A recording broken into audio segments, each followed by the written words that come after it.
Zelazny might have a run here. He pulls up. 2 laps to go at Auto Club Speedway. What a run this has been. 5 cars out front just dancing around for the lead. Salas back to the bottom. Honeycutt stuck up top. Slide job out of Salas. Crossover out of Honeycutt. 23 showing a big run here. He does. You see Salas starting to cover it up. He goes up the racetrack. Honeycutt's clear of them both. He shoves it up in front of the 23, gets himself loose. It'll be white flag this time by. Salas down low. Zelazny looking for a hole. Side by side, 3 wide, coffee in it. White flag is in the air. 1 lap to go. Brought to you by Whiplash Sim Cams. Who is going to win the Luke's Playhouse 200? Honeycutt controlling the race. Coffee in second. Tires are aging. Zelazny off the top rope. Got a little bit free. He's going to crash with lights. And yes, wall there. Who knows? Honeycutt, though, leading the race. Can Coffee get a run? He's going to send it. He hits him. Big bump and run. Coffee's going to try and get away. Can Salas get there? Coffee's going to crash. Salas is going to crash. Watch Nick Lights here to the stripe. Salas is going to do it with no front bumper. Unbelievable. Wow.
There's the white flag from Barney the Flagman. 1 lap to go at Long Beach. White flag is out. Brought to you by Whiplash Sim Cams. Yeah, can really hold him off. He looked like he's started to gap Cantonio just ever so slightly. Got about half of a second. It's been hovering right around there. Oh, Cantonio really pushing. He's sideways out of turn number 1. But Rayleigh just keeping that car pointed in the right direction. Nice and smooth. Able to keep it going. It's going to be tough. Antonio knows that there's not very many chances, even if he can get close enough to him to make a move. So we'll see as they come through 6 and 7, head toward turn 8 onto the backstretch. Deeper in the field, nothing changing. Lap traffic ahead. It's Kevin Peak and Bradley Alvis right in front of our race leaders down East Seaside Way. And to turn number 9 for the final time. Lap traffic in the way, and Rayleigh goes for it on Peak. He sends it into turn 9. He knows he can't wait. He knows he can't give an opportunity to Kevin Cantonio. Cantonio's going to take it anyway. Ships it into the hairpin, and Rayleigh's going to get away. Thomas Rayleigh is going to be a race winner in the North American Racing League. A last lap bump and run wasn't enough. This man wins at Long Beach. Wow, what a finish coming through that hairpin. I thought they were all going to wad it up. We had lap traffic in there, staying in there.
Green flag, back in the air. Brendan Maddox, Adam Buzzio, the whole field chomping at the bit.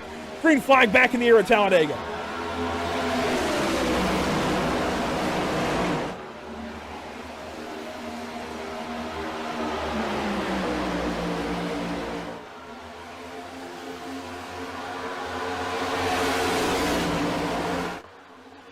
The Lucky Performance Overtime rules reminding you that if we get back around to the white flag, this race is official. Buzzio with a push from Dyer. Maddox with a push from Hughes.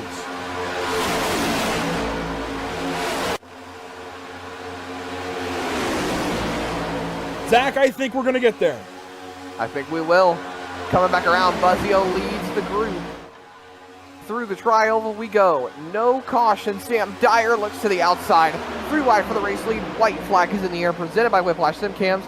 Sam Dyer is all by himself on the top line, Andrew. There is nothing that he can do. He's going to start dropping back, and Brendan Maddox is out in front by himself. I do not want to have a gap that big. We'll see how this one works out. Maddox moves up, now moves down. That checks up the bottom side. Here comes Buzzio. Here comes Camper. Here comes Plord, all on the top side of the racetrack. Maddox now going to try and fight back on the bottom with a push from Buzzio's teammate. That's Hughes down low, and Hughes isn't pushing the lead. Now he gets there from a push from Mason Houseman to the stripe. It's going to be a drag race. Adam Buzzio, Dakota Camper. He's going to look down to the inside, and Camper is going to shove alongside of the 5. Dakota Camper, maybe, no, Buzzio's got to win this season. Oh my goodness, what a finish.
After rolling the dice in Las Vegas, Josh Parent was kicked out and broke, watching a win slip away while Stephen Borbell hit it rich.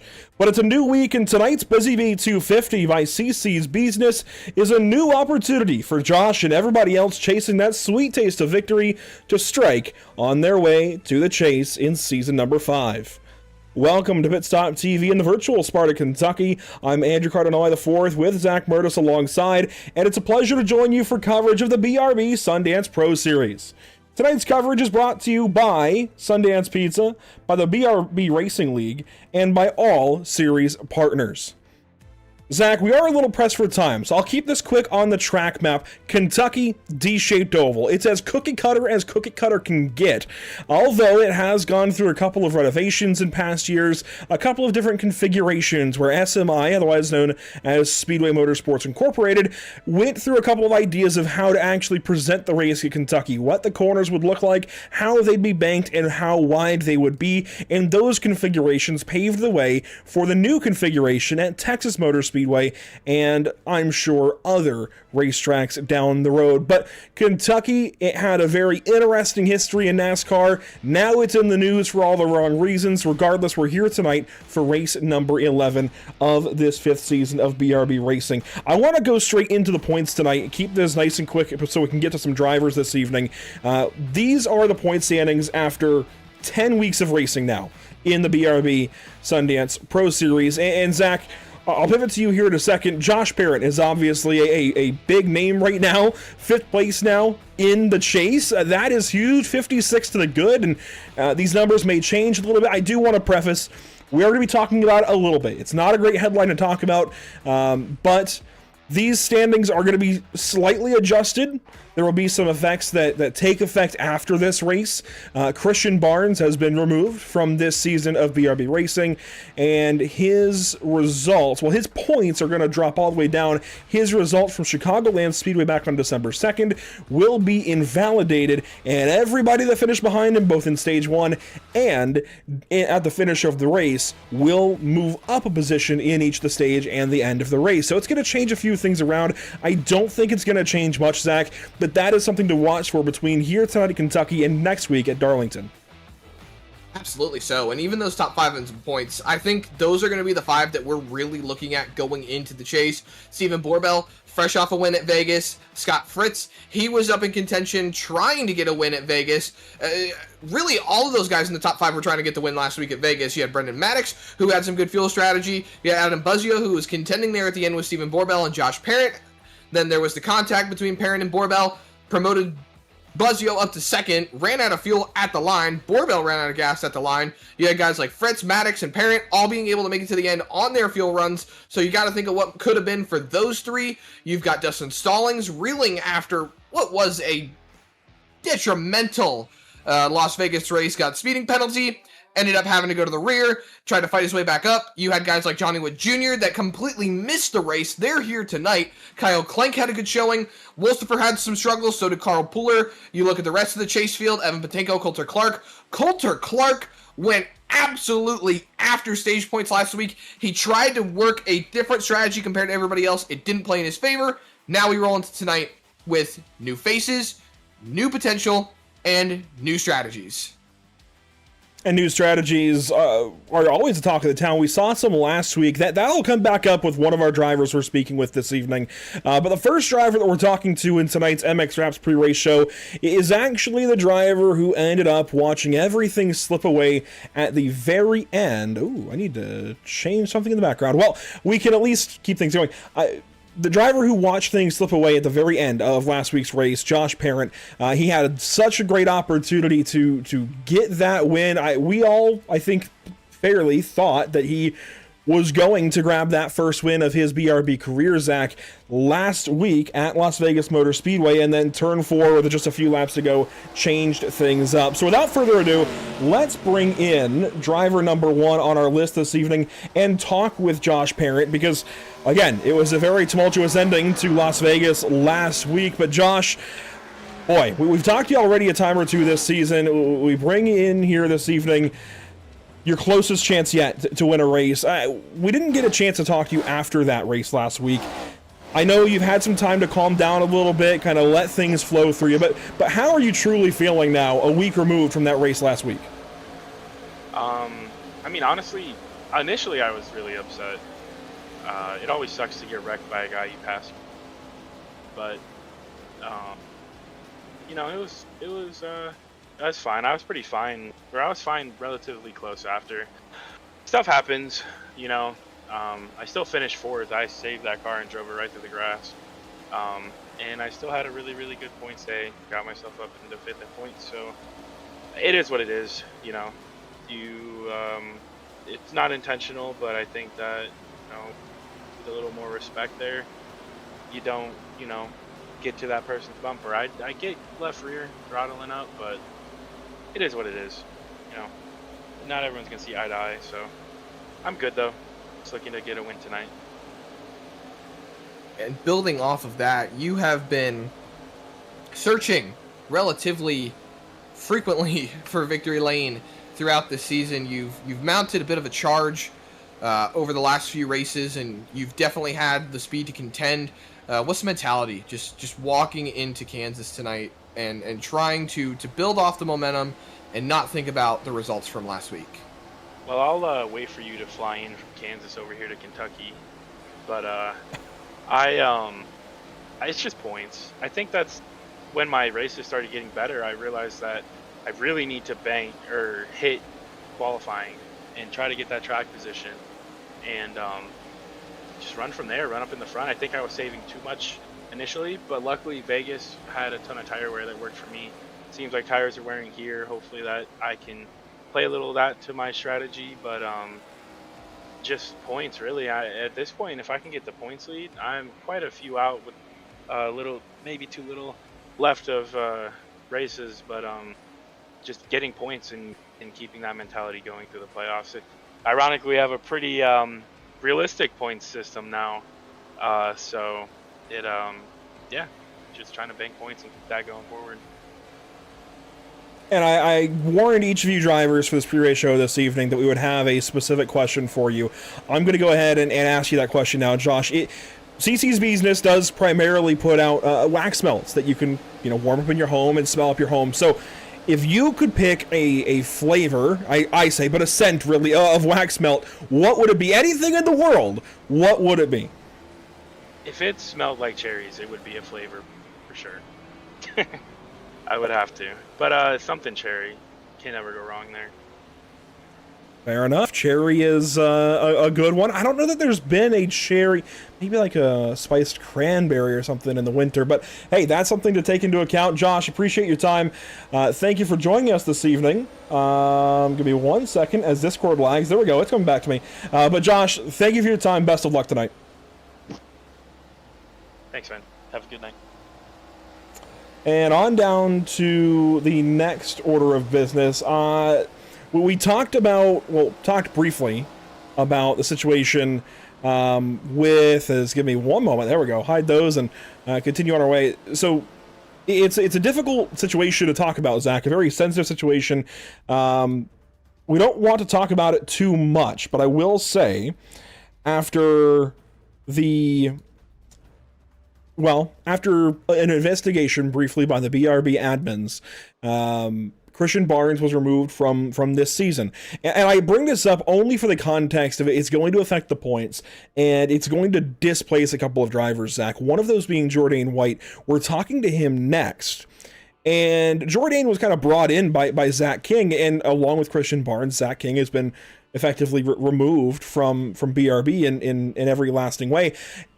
It's interesting because that's kind of all he knew. I mean, he knew some of the Accelerate guys, but he was brand new to this whole group, all these different drivers, and has been learning everybody's name over the last couple of months. So we're going to bring in Jourdain White now, a chance to kind of tell his story here coming into the 11th round of the season. Stats on your screen, even 47 laps led in your rookie season, a few top 10s. Jourdain, you're in chase contention. What's it like to go through the situation, literally in the last day and a half. I know it's not been fun. We don't want to talk too much about it because it's not a fun conversation, Jourdain, but from the team that brought you into this series to now heading over to Spirit Racing, as was announced in the Discord literally yesterday. I mean, it has had to have been a large adjustment for you.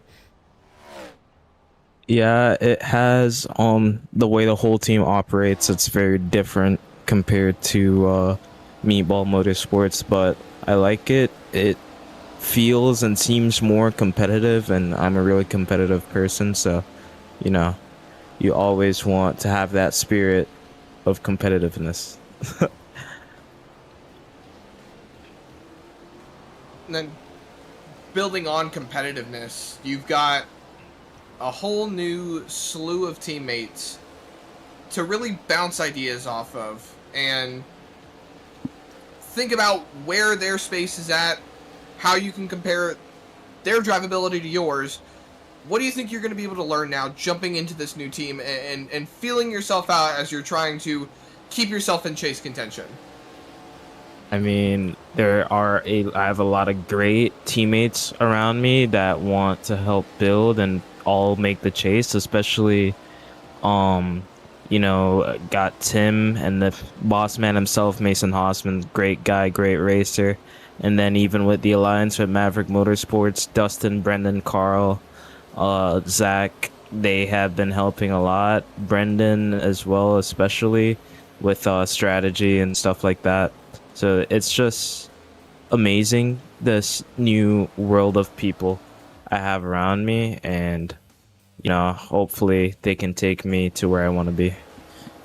Top 5 in speed charts right now, Jourdain. Of course, we've given you some nicknames over the course of the season, but I asked Josh a question. If you could name and pick a scent for CC's Business wax melts, out of anything in the world, what would it be?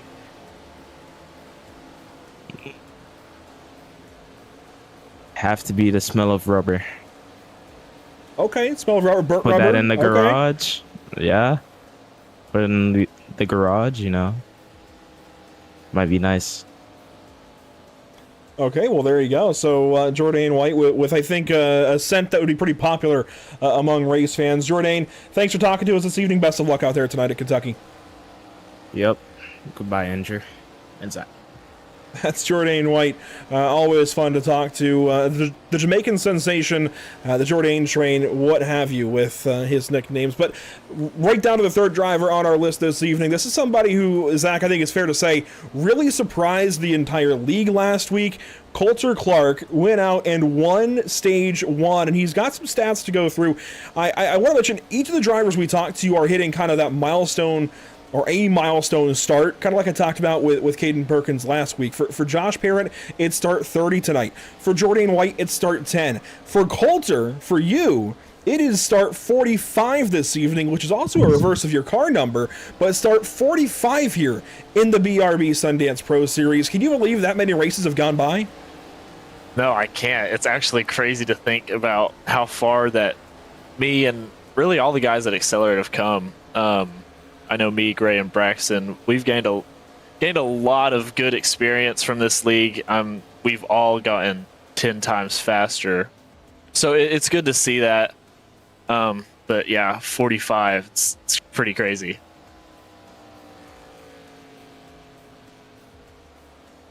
I think Zach Murtis might have stepped away for a second, but Coulter, we've got some stats on the screen. 53 laps led last week. That's 69 total now in your career in the BRB Sundance Pro Series, and 53 were last week alone. What kind of stride are you trying to hit now to continue this moving forward? Well, I kind of just got to do what I did last week. I got to be aggressive on my strategy, but also focus more on trying not to put myself in a hole like I did. I wasn't so focused on fuel like I should have been. So trying to fix the small mistakes that I make and just try and clean up the race in total. There you go, looking for a 5th top 5 this season. It would come here tonight, possibly, at Kentucky Speedway. Before we let you go, Coulter, as qualifying begins here, I asked you all a question, the 3 drivers in the previous show tonight. What scent, if you could pick any scent for a CC's Business wax melt, what would it be? You know, I was thinking about it. I'm going to have to say that smell, like when you can tell it's about to rain, that one.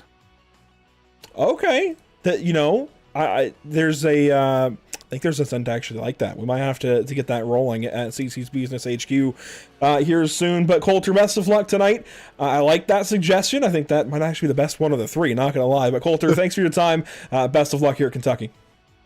Thank you, Andrew.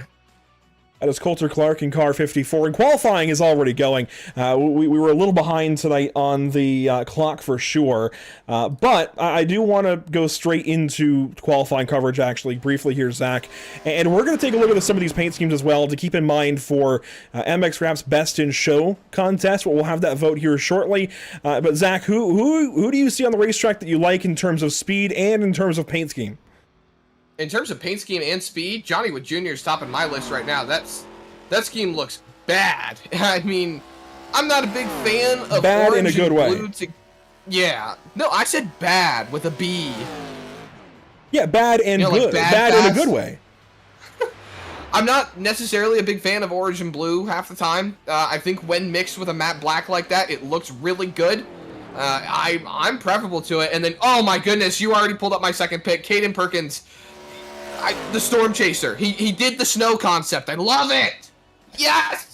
We've also got this bright yellow CC's Business Ford Mustang for Josh Parent this evening. So cycling through some of the field, I think I saw a special one tonight as well, or at least a new one for Stephen Borbell out there in the number 2, back to the Performance Food Service colors.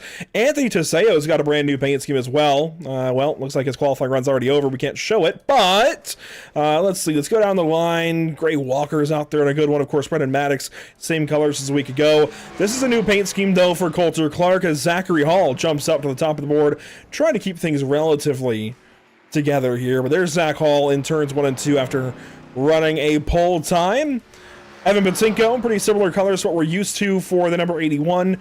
He moves up into 13th here in qualifying. Dustin Stallings trying to move up. He will go 2nd in qualifying in the Irma's Tacos, number 00. Scott Fritz out there in a new paint scheme.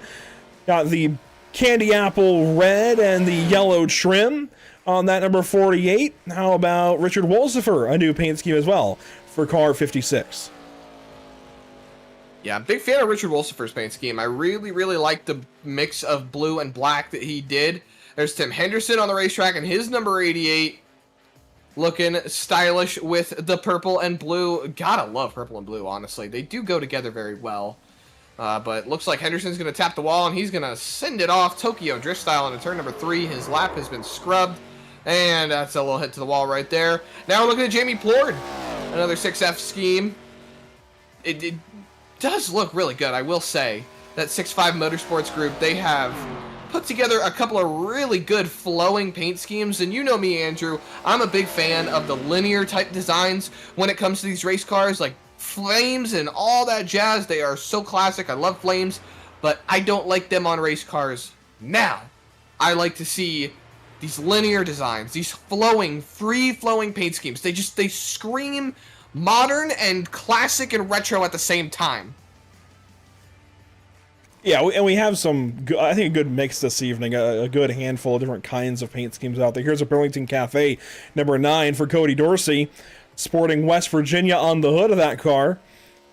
And he will come down and go a little bit faster on lap number 2 and bump up, possibly to position 21. No, he stays just barely in 22nd here in qualifying of 22 cars that have set a qualifying time. So we're going to be choosing some cars off the grid. It's going to be a stressful time, but I promise you we're going to get through it. Let's go ahead and take a look here at the ATVO starting grid. Give us just one moment to get there. And boy, we have got a healthy field, 27 cars this evening. Let's go through and meet the starting grid, beginning with row number 1, of course, Zachary Hall. He has been on fire recently. He might be, just might be, already locked in for next week's pre-race show. Dustin Stallings from second place. Two of the best drivers in the field right now, I think, certainly on that front row to lead us here at Kentucky. Back in row 2, Richard Wolsifer, Johnny Wood Jr., 6'5 Motorsports holding it down in the second row, just ahead of Jourdain White. How about that for his first start with Spirit Racing alongside Scott Fritz? Anthony DeSeo, his first start for Whiplash Racing. He'll start 7th. Adam Buzzio from 8th. Stephen Borbell and Josh Parent. Boy, what a row there for row number 5. Yeah, rolling outside the top 10, you've got William Maple Jr. and Caden Perkins, and that's going to be one of my picks. Caden Perkins right there, the Storm Chaser car for Best in Show. 13th and 14th on the grid, you'll find Gray Walker and Brendan Maddox, 2 Toyotas rolling off from the same row. Right behind them in the 15th and 16th starting spot, you'll find Jamie Plord and Kyle Klink, who's having a really good run last week at Vegas. Hate to see him qualifying this far down the grid. 17th and 18th on the grid, you'll find Carl Pooler and Coulter Clark. Clark with a strong run as well at Vegas. Let's hope he can replicate it better than his qualifying performance, as Tim Henderson and Evan Patinko are going to round out your top 20. Back at 21st, it's Cole Lewis just ahead or alongside of Cody Dorsey. Rusty Rafferty and Sam Dyer, the 34 and 35 in row number 12. Back to Robert Moyer and Dakota Bly. And finally, Jason Bottoms to cap off tonight's ATVO starting grid. Let's go ahead, quickly nominate some cars. That's the wrong graphic. This is the right one, though, and best in show, Zach. I'm going to give you the floor. First 2 nominations. You've already heard one of them, and that's the Storm Chaser car. Caden Perkins. I mean, there's the other one, Johnny Wood Jr. Those are going to be my 2 picks, realistically. I kind of chose them pretty quick, I won't lie, but I really do like them. I think Johnny's car flows really, really well. I think it's just got a great energy to it. Weird way to say it, I know, but I love it. And then you float over to Caden Perkins' car, and he has done a cool concept with the Storm Chaser car. He had a normal Storm Chaser car for, you know, thunderstorms and things along those lines. This one's for snow, winter weather. He's got the Greg Biffle sticker still on it. I absolutely love these Storm Seeker cars. It's so fun. I'll get my 2 in shortly after we go green, but to cap off tonight's MXWraps.com pre-race show, how about the Whiplash SimCam's race details? This is a 165-lap race, 247.5 miles, 2-hour time limit if needed. The stage will complete at the end of lap 50. 4 change sets in the pit lane, 70% fuel. That's all as usual and is normal for a BRB Sundance Pro Series race. Let's get right into it. The field rolls off of turn number 4, looking for that green silk, and out of the 4th turn onto the front stretch here at Kentucky Speedway. It's been a while since we've been here, but we are in the Busy Bee 150 by CC's Business. Sorry, 250. We are racing here at Kentucky.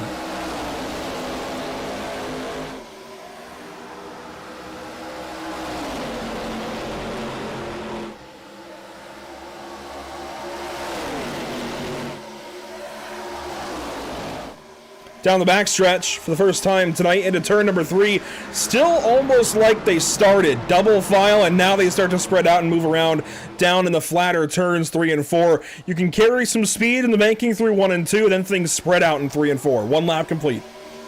A wonky start by Zach Hall promoted Dustin Stallings to the lead, all for a corner and a half, as Zach Hall ripped that yellow line to get right by the 00, keep that lead the first lap. And now they're getting mostly single file. You see Jourdain White trying to fall in line, Joshua Parent right behind him. A couple of cars rolling down on that bottom line, just trying to find what works at the moment, seeing what can be done. But as we roll, it is top 5 single file, but they're already trying to get 3 wide racing behind them. Saw Borbell at the inside of Buzzio for a moment. On board with Josh Parent, he's 6th, looks to the inside of Jourdain White here on lap number 3. Things are busy all over the racetrack. You see Dustin Stallings floating back a little bit. Wolsifer has put his nose ahead of that 00. Almost contact there between the 22 and the 83. The 5 is up there too. Boy, that is chaotic. It always is at the starts here at Kentucky, because there's so much racetrack you can truly use on these restarts. You can go top to bottom all over the place from yellow line to green wall. Yeah, poking fun at a little... Oh, there was contact right there between Dustin Stallings and Richard Wolsifer. Good thing they kept that off the wall. Good racing right there.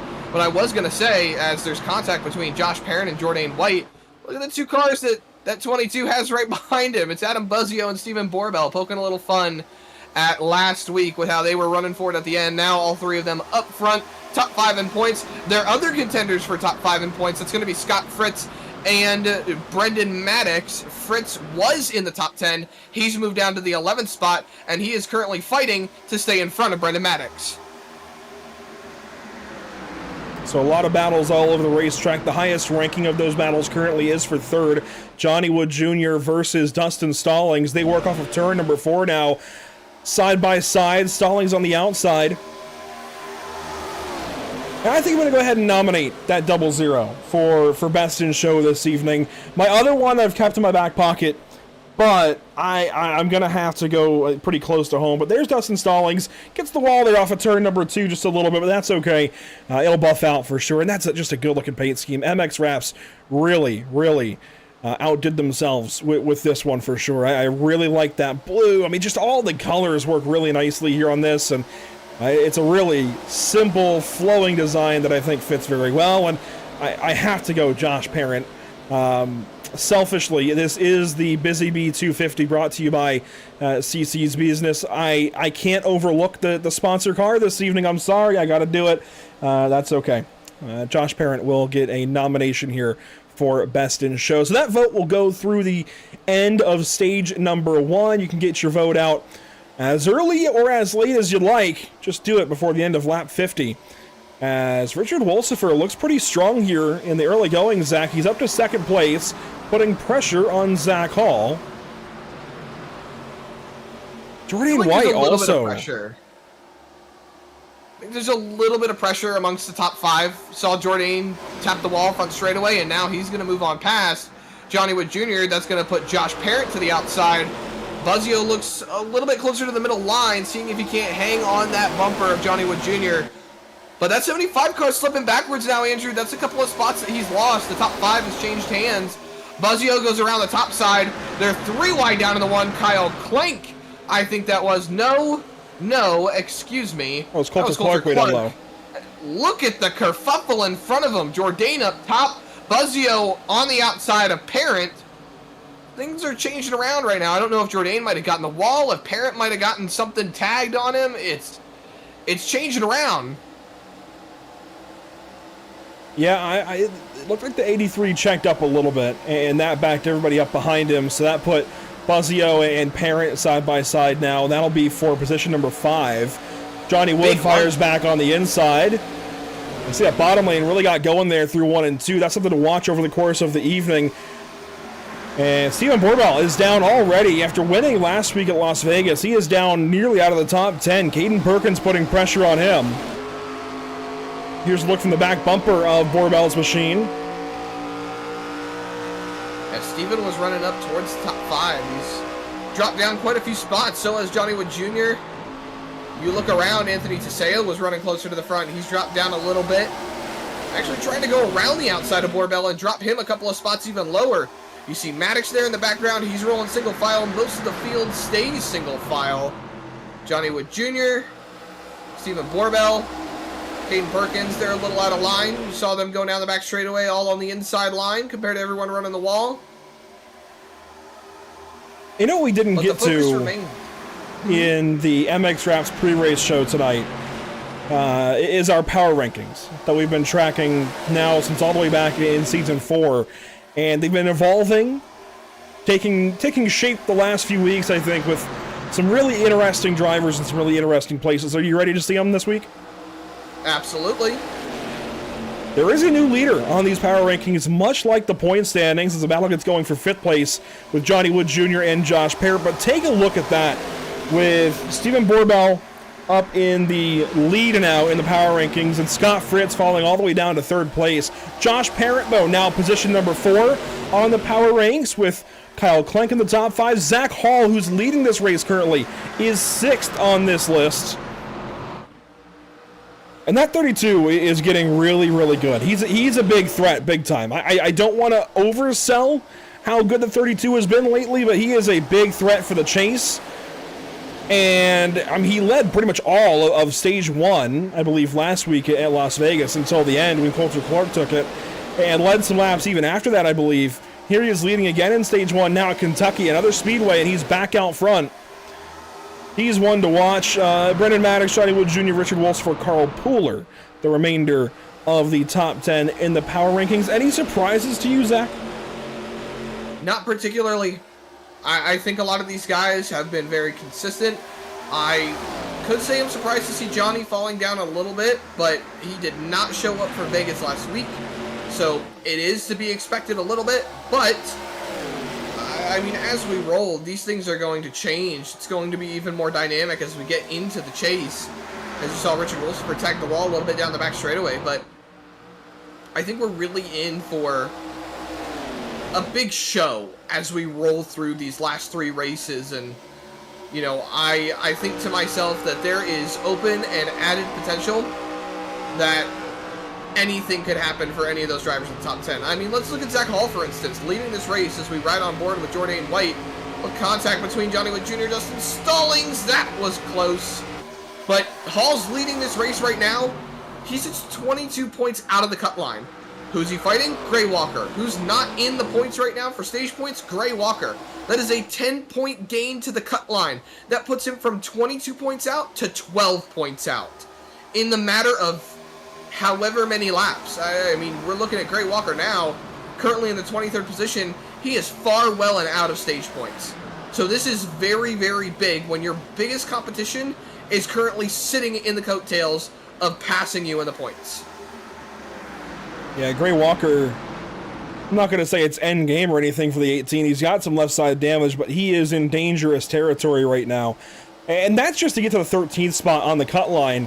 I believe Coulter Clark actually holds the bottom position in the chase coming into tonight. Let's go back to the point standings actually and brief ourselves once again. Yeah, Coulter Clark below Evan Patinko by 1 point, and they have a pretty healthy gap back to the cut line, but it would not be hard at all for Zachary Hall to be the top driver below the cut after tonight, and possibly even above the cut, and that would shake things up. The battle between Patinko and Clark would suddenly get a lot more interesting. Johnny Wood is right there as well. Even Carl Pooler, boy, if he slips up at all, he could be out. I would say 7th and up feels safe right now. Certainly not guaranteed, but safe. But if you're Richard Wolsifer on down, you need to execute these final few races of the regular season. And on the regular season, here's a look at the schedule. We'll keep this up for just a moment. Tonight, and 2 more races, and that's it before the chase begins at Michigan on February the 3rd. Boy, it is go time. And someone who is going, I will say, is Richard Wolsifer. He does have a lot of pressure currently. Boy, he's got Jourdain down low. He's trying to make the chase. He lunges into the corner. He's also got his teammate, Johnny Wood, right behind him. This is a very important race, though, I think, for Richard Wolsifer. This could be where he marks himself safe for the chase here in Season 5. And not to point any disrespect at Richard, he has been phenomenally good so far this season, but he has not won a race in quite a while. And I feel like that just weighs on someone in such a way, because he's been fast, he's had the consistency, and he's had the speed. The closest he came to a win most recently was Rockingham, I think a season ago. Homestead not too long ago for the season finale. I think Borbell won that race, if I'm not mistaken. That was season 3.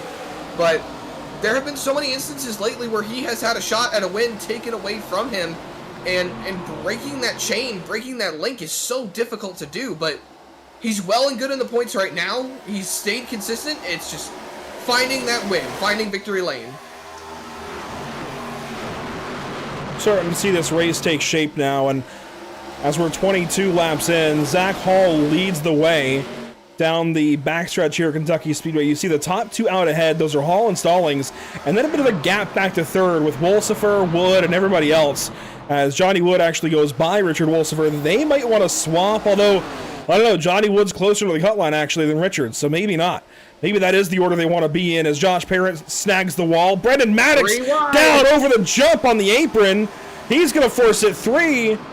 And Maddox goes from 7th to 5th in a hurry, grabs the apron. Though. Up the racetrack now for the 23 car. And This is there goes tight. the 22. Oh, watch out. What a move by Brendan Maddox. He tried as much as he could. The move worked if he wouldn't have grabbed the apron. That was amazing to watch. But that's going to Watch him slow up again. these guys. Watch him do it again, maybe. No, stays on the banked part of the racetrack this time. I don't think he realized there was a jump down there on the apron. Once you go down there once, though, you don't forget that. Now Josh Parent moving by Richard Wolsifer for the third spot as Adam Buzzio eyes that 56 car. Taking shape and taking form are the drivers that did their best to save their tires. I say that looking at Brendan Maddox trying to move back through the field. He was outside the top 10. Now he's in. Coulter Clark is looking at losing stage points. This could be a big thing. Clank has moved into the top 10. Clark has moved out. And with Hall leading, that just creates a big, big momentum shift for that cut line. Evan Patenko is also outside the top 10. He's in that fight. He won't lose any points to Coulter, but he'll definitely lose points to that leader, Zach Hall. Clank goes up high there through 3 and 4. This is Stephen Borbell we're on board with. He's in 11th currently. Coulter Clark in 12th. Oh, shooting the gap, threading the needle on the front stretch.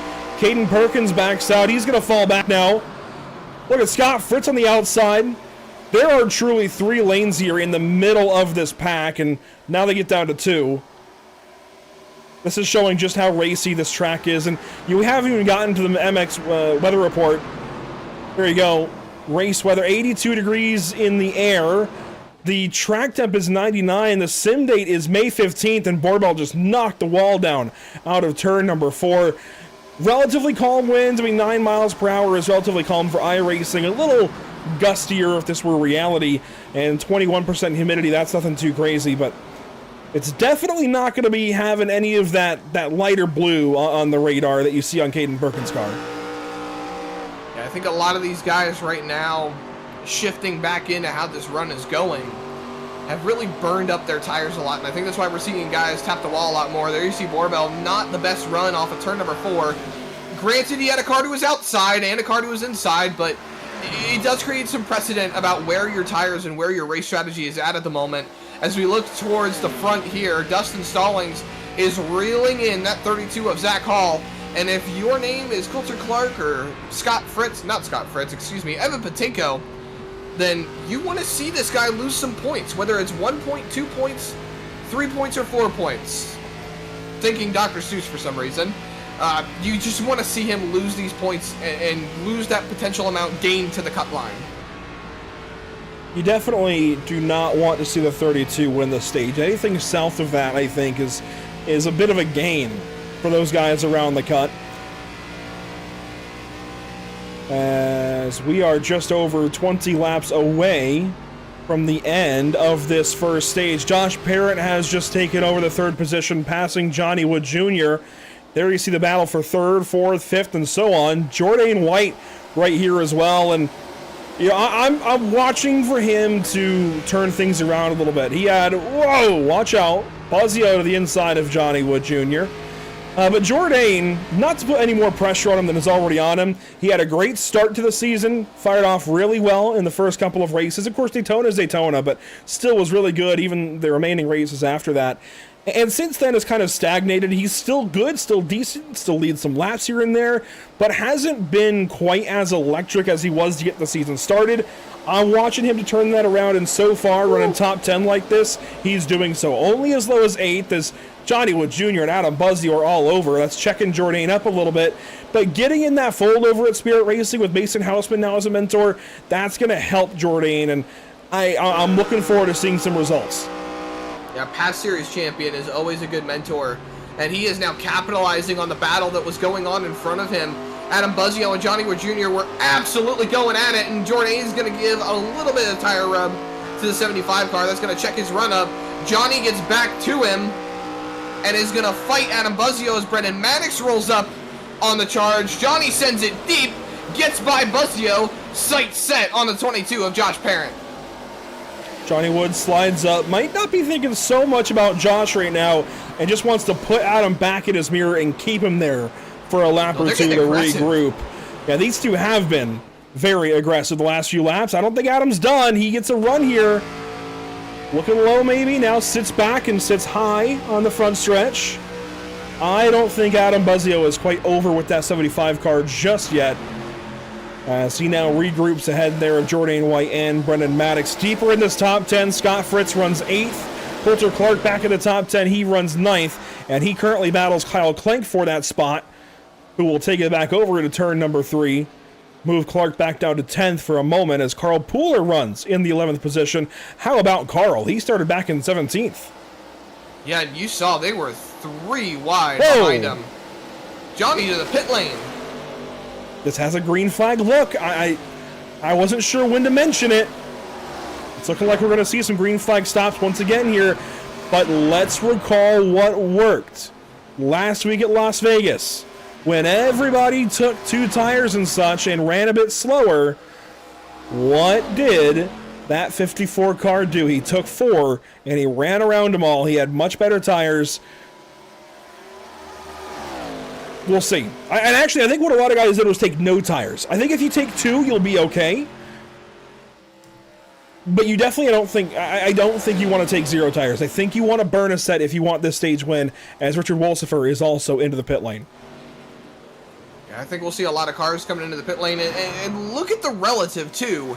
Keep in mind, Jordan White has passed up Adam Buzzio. We didn't catch it. We caught Johnny Wood Jr. coming in to the pit lane, but he stacked up Adam Buzzio, costing him time, costing him track position. He's quickly gaining it back, but still, that was very detrimental as Brendan Maddox has rolled into the pit lane. He's joined by Carl Pooler, as you see Jamie Plord exiting right in front of him. Ooh, Maddox trying not to miss his box there. Cody Dorsey also in the pits. Unsure exactly when we'll see our leaders pit. I think Stallings is coming in. He is. So Stallings is in. Parent continues. Scott Fritz, Adam Buzzio, Jordan White all pitting. Any other takers? Here's one. It's going to be Robert Moyer Jr. And that might be it this lap. That leaves the 32 relatively uncontested this lap. I don't know. I think that might have been the last lap that you would have wanted to pit on. Right here, heard the call out, pitting in from the 32 car. There it is. That brings he will be joined by Josh Josh Parent. That brings Tim Henderson. It's going to bring Anthony Teseo. I dare say it's going to bring Evan Patinko if Evan hasn't pitted yet. Yeah, all the Whiplash cars looking like they're heading in. Evan continued on. Evan went a little deeper. He's on the racetrack with Kyle Klenk and Coulter Clark. I respect it for the guys that were outside the top 10. Like Klenk, like Clark, they were just inside the top 10, but worked their way in there. Patinko was out, Perkins was out, Borbell fell out. So I like the idea of these guys staying out. Hearing Dakota Bly's going to be taken to the pit lane. Well, let's start looking at what these guys did, though. For Dustin Stallings, he's the first car on the racetrack that has pitted and got back out there. Actually, he's the second now. Zach Hall is exiting. Here he is. Let's see where they compare. Neither of them took tires. It was fuel only for the 32 and the 00, and you see they're right back on track where they were. Johnny Wood Jr. a little ways back. Here he is. And so he also took, actually I think he took 2. Yes, 9.7 seconds. That indicates 2 tires to me. And he is, I'm trying to do the math, his timing and scoring is all over. A few seconds back, it looks like, of the 32 and 00. So no big gain there as he follows Brendan Maddox. Maddox actually just passed Johnny Wood. They're racing now. They come up behind Evan Patinko. And Maddox has fallen back now. He had taken no tires. He gets held up and loses that spot now to Johnny Wood Jr.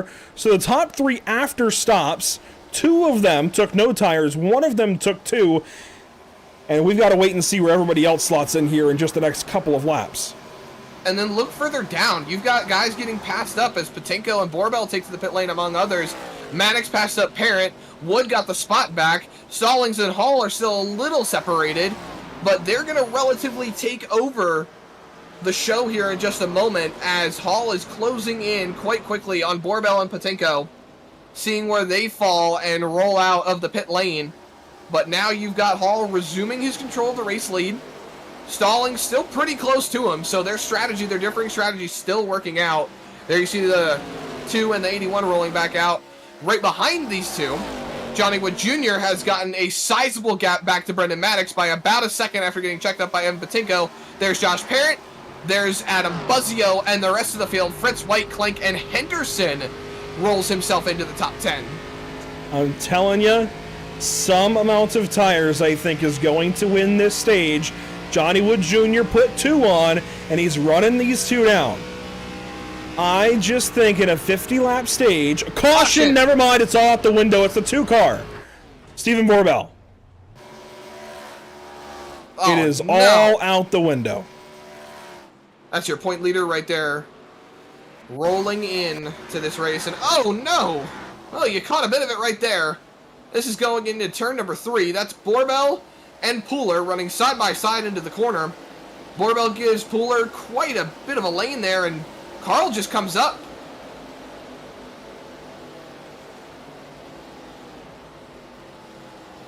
Let's go back and take a look. And something had already happened to the 71. He already had right side damage on his car. Unsure exactly what happened, but there he goes diving to the inside of Stephen Borbell. There's a blink off the corner right there. I'm not sure. Wow, that is really strange timing for the car to disappear like that. But it ends up wiping out the 2 of Stephen Borbell, who won last week at Las Vegas. 2 wins now this season. He's one of only 2 drivers to do so. Johnny Wood Jr. and Stephen Borbell. Borbell having won at Pocono and now Las Vegas a week ago. Goes for a spin, comes to rest there in the restart zone, and continues about his merry way, although I don't think it's going to be very merry with the nose damage there on car number 2. But you know what? He's, as you mentioned, Zach, he's the points leader. He's in a good spot. I don't think he's necessarily hurting right now for points, as we see some drivers, I believe, taking to pit lane. Yeah, a handful. Pooler, Teseo, Maple, Borbell, Bottoms, Bly, among others. Patinko is in, Fritz is in. I can't imagine the stress of staying out right now, just because of how many laps we have left to go. I feel like it's just going to be a hectic restart. You see these guys are all taking tires.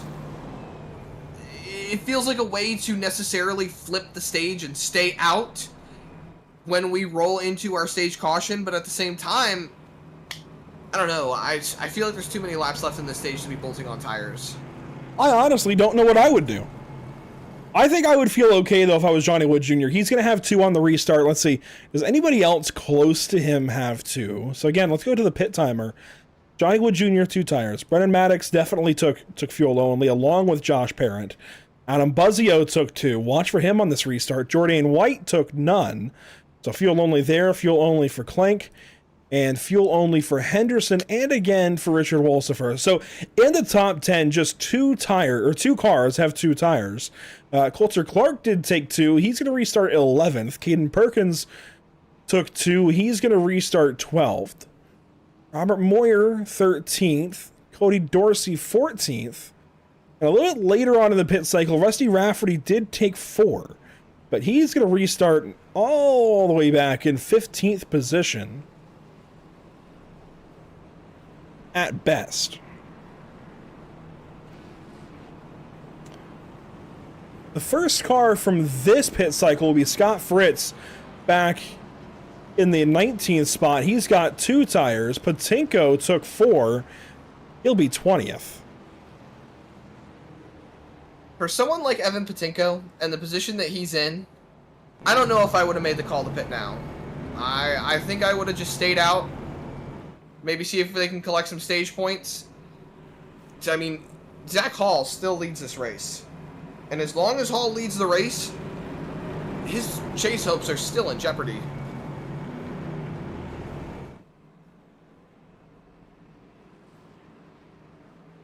Well, we don't have a lot of time left for the best in show vote. So let's remind you of who we've got on that ballot here today. Here is the 00. of Dustin Stallings, he currently leads the vote. So he's up, and I do love this paint scheme a whole lot. I really do enjoy it. The 19 is currently second. That is Caden Perkins. He's second in the vote and needs some votes to get up there and contend with Dustin Stallings. And then toward the bottom of the order are both the 22 of Josh Parent in the CC's business colors and the 75 of Johnny Wood Jr. here in the 6.5 Motorsports colors. But without further ado, into the restart zone we go, and we're going to get this race back on its 2 feet. 5 laps to go in stage 1. A big restart out of Dustin Stallings. Let's see if that stands.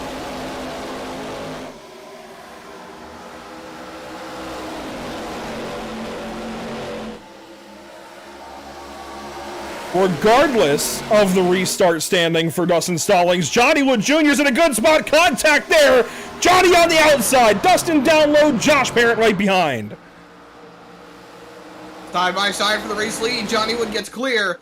4 laps to go on the stage. The top 3 setting sail out in front. Looking at him. Buzzio down to the bottom. He's going to make it 3 wide over the jump. He takes the motocross jump down there. Called a joker lap into turn 1 for Adam Buzzio. He's going to pass for 5th and 6th. He moves up to 4th position. He is now setting his sights on Dustin Stallings, Season 4 champion here in the BRB Sundance Pro Series. 3 laps to go when we exit turn number 4 this time here in stage number 1. Buzzio points it low. Massive run to the inside of Stallings, to the inside of Parent. And Buzzio sniffs second. Big send. Buzzio's clear. Down to the bottom goes Stallings and Parent, packing the nose, packing the air on the nose. Johnny Wood Jr.'s long gone, though, for this stage win. A half second between the 75 and the 5 currently. Can Adam get there? I don't know. Behind, you see everybody all over the racetrack. Look at this chaos back here. 3, 4 wide in spots around the 10th position. It's not... Ooh, that was close. I didn't think that was going to work out, but Sam Dyer into the top 10. So much chaos going on at the moment. Zach Hall went from leading the stage to all the way down to 6th. Jordan White is right behind him now. 3 wide here. Buzzio trying to go up there and get the stage win as well. Can't let that slip away. He's closed in on Johnny Wood Jr. I don't know if he's going to have enough time to get there. He's got 1 more lap to get it done. Got to see some more votes out in the YouTube chat for MX Raps Best in Show. Big Here comes send in Buzzio. 1 and 2. He's going to have a run. Johnny starts to protect. Here comes Buzzio. A block there from the 75. Adam sends it into turn 3. Contact between the 2. It's going to be a drag race back for stage number 1. Johnny Wood Jr. up top. Adam Buzzio down low. Who's going to get to the stripe first? Right down to the line. Johnny Wood Jr. will win stage 1. That was so close. Stage win got decided by 1/100th of a second. That was beautiful work there. Buzzio sent it in hard. I think, in my honest opinion, he scrubbed a little bit of speed, cutting way down to the apron. He did. I respect the move. He tried to cut as little of the track as possible to get to the start-finish line first, but the arc that Johnny had just gave him the run back to it. So a stage win for Johnny Wood Jr. here in race number 11 on the season. See the rest of the top 10 on the left side of your screen. Buzzio, Parent, Maddox, Stallings your top 5. Clenk, Hall. So Hall made it... Well, he fell all the way down to 7th. He really burned his stuff up, actually. Jordan White, 8th. Scott Fritz, 9th. Sam Dyer, 10th. Going to be interesting to see where things lie moving on. That's definitely one of the better case scenarios, though, for the other cutline drivers to have Hall only grab 4 points here in the stage. It's still points, of course, to tally up for the 32 car, but boy, it's going to be a lot less damaging to the other drivers, at least so far this evening. Yeah, it's definitely going to help a lot of these guys on the cut line. But I mean, as we roll into pit road here too, the guys that just pitted, this is going to be interesting, I'll say. Because the guys that just pitted, they may stay out. You see the leaders obviously taking it in. We'll see how it all plays out. Honestly, I thought there were a couple people faking right there. So everything is going to change now on that running board, at least just a little bit, as everybody comes in except for Carl Pooler. He did have to serve that penalty at the beginning of that run after causing the initial caution prior to that, and everybody is into the pit lane, all for some kind of service. But what exactly do they take? That's the question. Is it 2 tires, 4 tires, no tires in some cases? Patinko's already down and away. I think that might have been the goal for him, to not have to take so long in the pits, because here he goes. He might win the race off, and yes, Evan Patinko is going to lead us back to the green.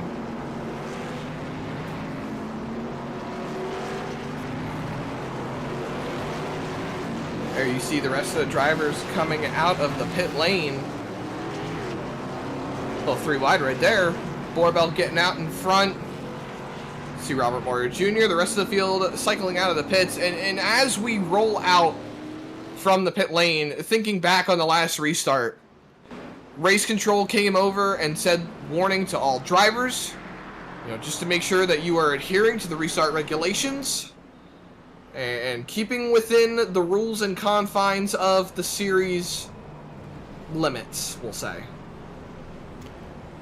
While drivers take that in, we will, of course, speak with our Stage 1 winner, and that is going to be Johnny Wood Jr. winning the first stage here at Kentucky Speedway. We'll grab driver 75, bring him down here to the broadcast booth, and here he is, driver 75 with a stage win here in race number 11. Of course, Johnny, you've missed a race or two this season, so you're down a lot closer to that cut line than you'd like to be, but this is going to help keep you above it. How important was that stage win for you in your season? Yeah, I took 2. I wanted it pretty bad. Luckily, we got the win on that. Hopefully, it'll help our points. It's definitely going to help you out a big chunk, keeping ahead of guys like Evan Patinko, Coulter Clark, and everybody else around that cut line. Where do you go from here, though? We saw Coulter Clark win the stage last week at Las Vegas, and they kind of fall off in stage 2. How do you prevent that here tonight? I don't know if I can prevent it. I got 2 sets of rights left, so you won't see me up front all night. Hopefully, we can get it at the end. Maybe some trickery goes on, some cautions. Something. Maybe we'll get lucky, but I'm gonna probably bleed a little bit here, but we'll see what we can do. Well, best of luck here this evening. Car 75 looks good, and you are tonight's MX Raps Best in Show winner as well. What? Oh yeah. Johnny Wood Jr., I think, happy with that, and we'll move you back up to your team chat. Best of luck, Johnny. Yes, sir. Johnny Wood Jr. will not quite lead us back to the green. That'll be Evan Patinko in control of this restart here, Zach. As we move into the restart zone, Patinko, a driver for Whiplash Racing, has got a new teammate right behind him. That's Anthony Teseo. Let's see how they can do on this restart. Green flag back in the air. Racing now in stage number 2.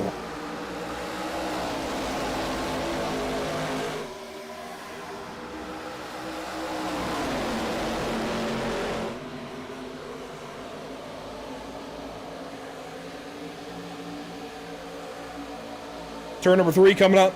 Patinko stays out ahead of the field, but it's Fritz and Wood right behind. Parent Teseo then.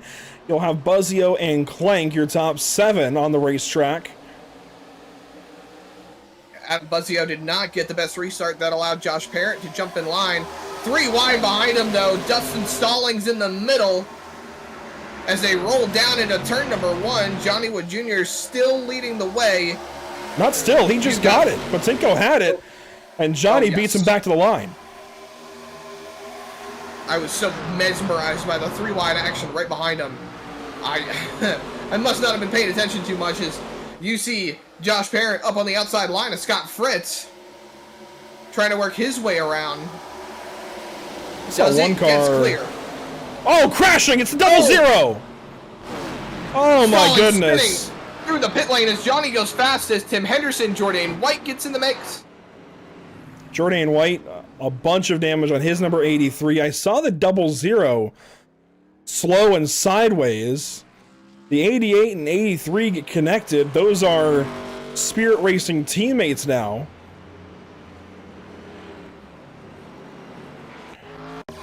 Boy, this is rather large.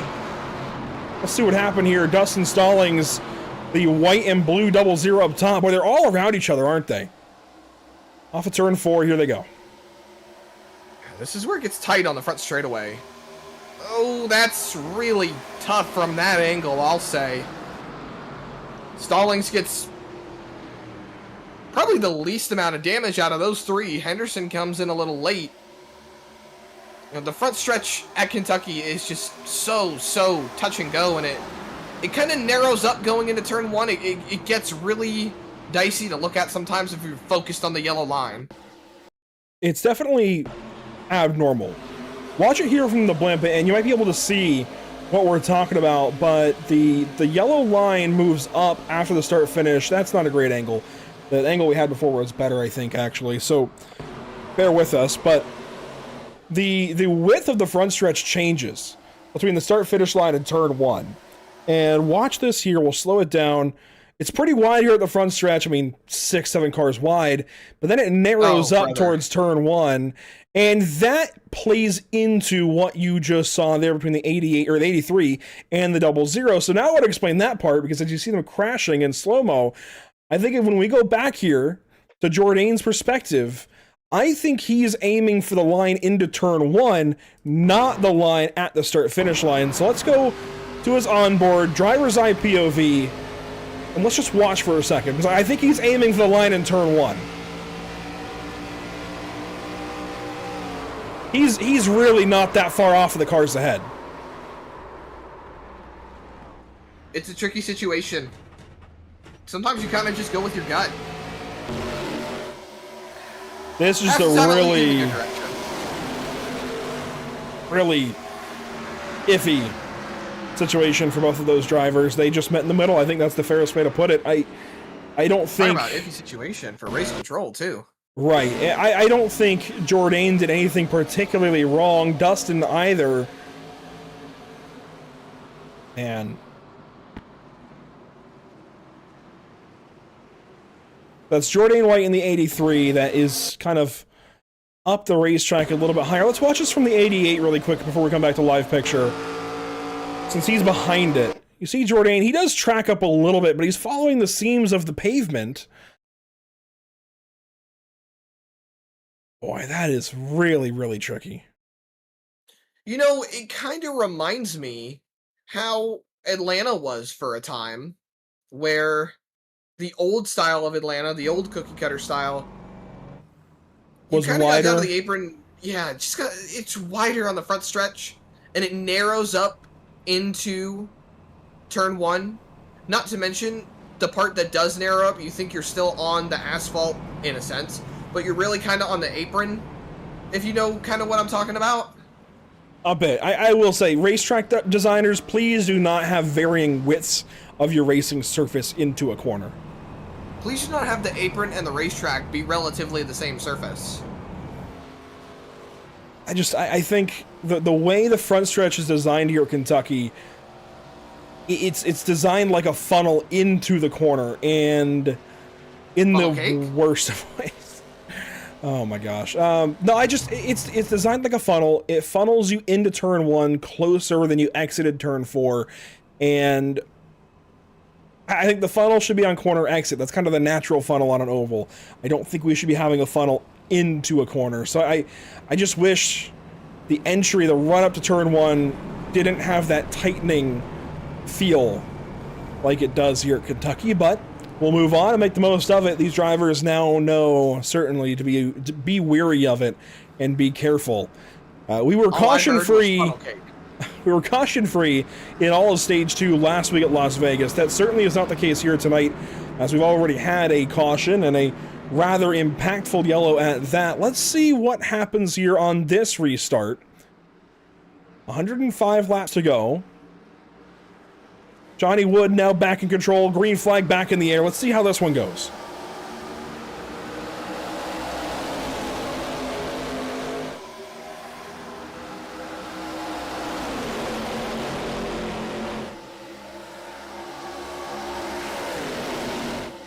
Boy, Evan Patinko fighting for his life. Grabs the wall there off of turn 2. He got a bad restart. Fell back. and got down in line in front of Adam Buzzio.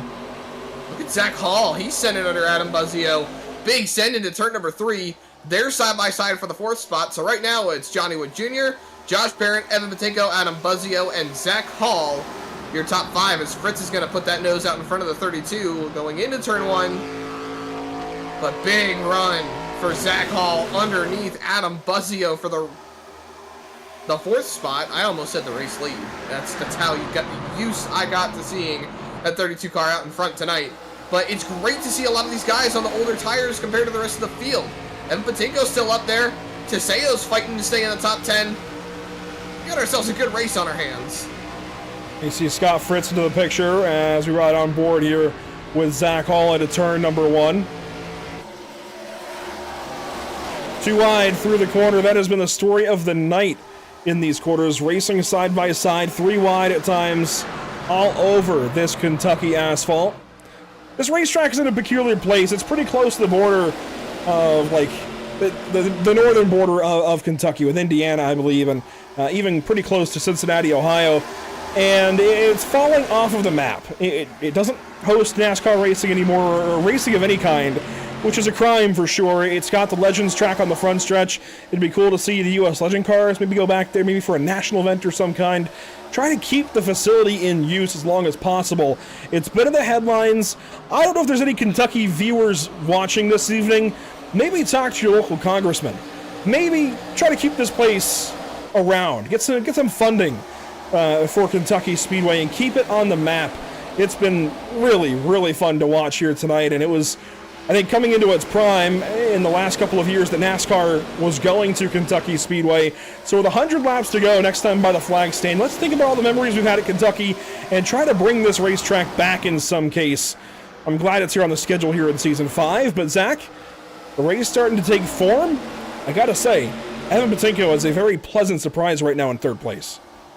That he is. It's just being a very great thing to see, especially when he is one of the drivers that is on the cut line at the moment to make the chase. He is 18 points to the good. He lost points to Zach Hall by not being in the stage points at the end of stage number 1. Hall didn't gain a lot, but he certainly gained some, and now he's looking to pass that 81 car and potentially get some more as his fight to make the chase continues on. You just got to think about what's going through Evan's head right now about just trying to stay in the coattails of his teammate right in front of him, Josh Parent, who he has said has been quite a bit of a learning coach for him. Evan's done really well about bouncing off other drivers that have a bit more experience than him, and it's great to see the speed has picked up in that regard for the 81. Whoa, Wolfsver, a big crossover there to the inside of Coulter Clark. He dives here to turn number 3. Takes a stab at that 9th position. Caden Perkins, Kyle Clank right behind Anthony Deseo in that conversation as well. This is some racing down in the bottom end of the top 10. By the way, just 1 car is out of this race, and that is Dustin Stallings. He has recently brought that car back to the pit lane as he tries to figure out if he can get back in this race. But I don't think he'll be back out there anytime soon. This might be a near terminal issue for the 00. But up front, Johnny Wood Jr. in his stage win interview said he wouldn't be up front much more. He's leading the race. And if I'm not mistaken, out of the top 5, what is it, 3 or 4 drivers are looking for their first win this season? 3 for their first win this season. Those would be Parent, Patinko, and Buzzio. 2 are looking for their first win as a whole. Those being Parent and Patinko. Hall, of course, has that win now from California. Johnny Wood has a couple of wins. Those coming at Richmond and... Oh, I gotta rack my brain. That's the racetrack where he won. Charlotte? No. Johnny won at Chicagoland. Richmond and Chicago. Yeah, Chicagoland. I knew I would get there, Zach. It took me a few extra seconds. A few more seconds than the average bear. What are you, Yogi Bear? I'm no average bear, I'll tell you that much, but But he was smarter than the average bearer. Well, I'll let you figure out if I'm smarter or less, but we've got very small gaps from first all the way back through 21st. Here's a look at 21st spot, 3 wide with Rafferty, White, and Gray. Walker on the outside. And right in front of them, ping-ponging ahead with Tim Henderson, William Maple Jr., and Cody Dorsey. Stephen Borbell is back here, boy. From 2 wins in just a handful of weeks for the 2-car to racing back here around 20th spot. That is a huge gut punch for Stephen Borbell. it has to be. I think he did really great in qualifying. I think he showed some great speed, but long run pace has just not been his strong suit this whole race. Oh, he just got hit. He's crashing. Can he hang on to it? Yes, he can. Oh my goodness. We used to have the lucky break. I know we have the mega miss now, Zach, but can that constitute? I feel like it, because that could have been a bit of an incident right there. I mean, realistically speaking, the Murtis Esports Mega Miss has taken over the place of the Lucky Performance Lucky Break of the day. Kind of feels the same in that regard. I think that would constitute as the mega miss. He missed the wall because he easily could have overcorrected and smashed right into it. Stephen Borbell just barely hanging on to that race car moments ago. He continues on to see another lap here at Kentucky Speedway. Boy, what a top 5 we've got, though. We already talked about the fact that 3 of these drivers are looking for their first win of the season, 2 for their first career wins.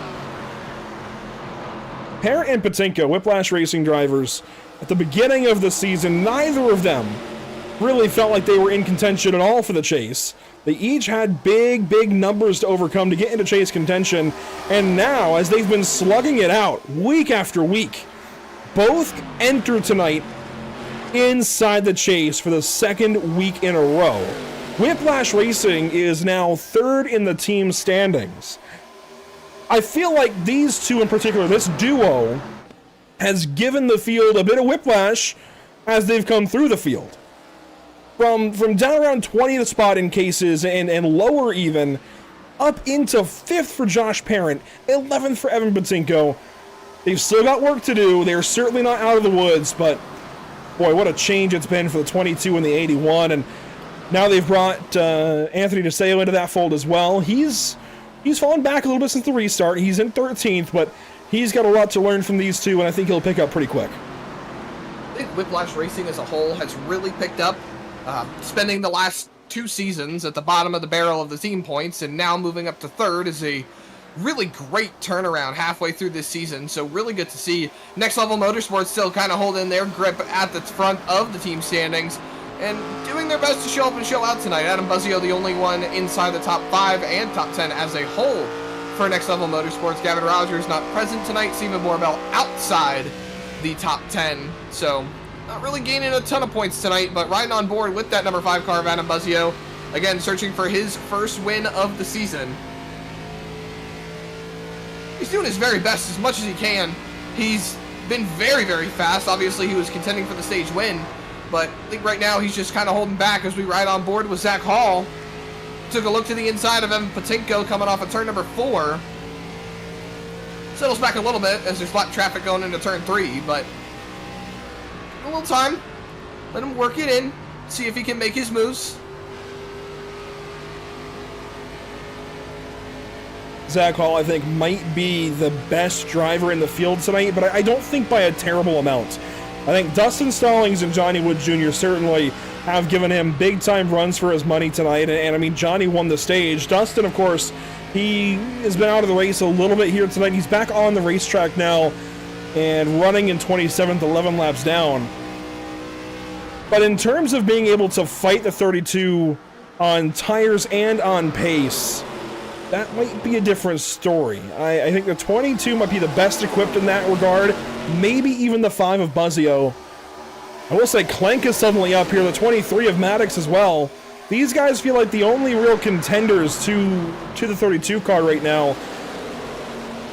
And I don't know that they can beat the 32 straight up. I think it's going to take a bit of circumstance and what have you. I feel like Zach is really good in clean air, but if he's not in clean air, they obviously have a much better chance. will say, in terms of, like, let's just take everything out of the way, and let's just look at raw pace alone.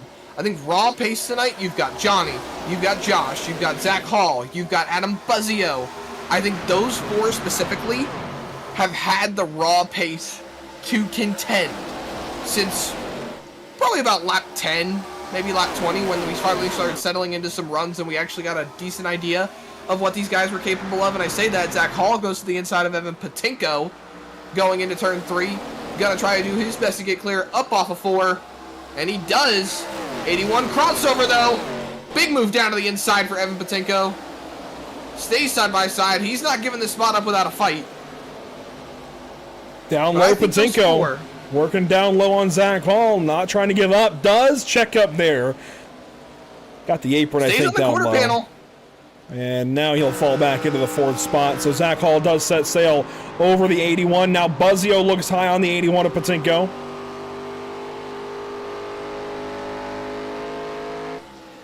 A little bit of chaos right behind him. I think Buzzio just got into the 23 of Maddox. Shuffled him back a little bit. I heard something over the radio. Clark dives into the inside of turn number 1 there on the 23 of Brennan Maddox to get back single file with Kyle Clank right behind there in the 8th spot. Single file through the top 10. They've broken away from the rest of the field. Jamie Port is back here in 11th. Wolcifer Teseo and more. Look at Jordan White. He ain't done. Boy, I thought he had a bunch of damage. His bumper came off in the midst of that crash a little while ago, but he is back in this race. Zach has not missed a beat. Top 15 still. He is not done. Meanwhile, your race leader is starting to approach, I believe, the 00 of Dustin Stallings to put him a 12th lap down. Question is, will these guys pit before they get there? We are quickly nearing the pit window, and if you recall from last week at Las Vegas, I believe you wanted to get to about lap 90. Let's see, from there it's 75 laps. Yeah, you're going to want to get to about 92 if you can, to be good on fuel. These guys can do about 37, 38 at most. I mean, so, thinking that they pitted in from lap 50. Well, 75. Yeah, they definitely need help from the caution. I hope they were all saving fuel earlier when we got that yellow. But, you know, think about it this way.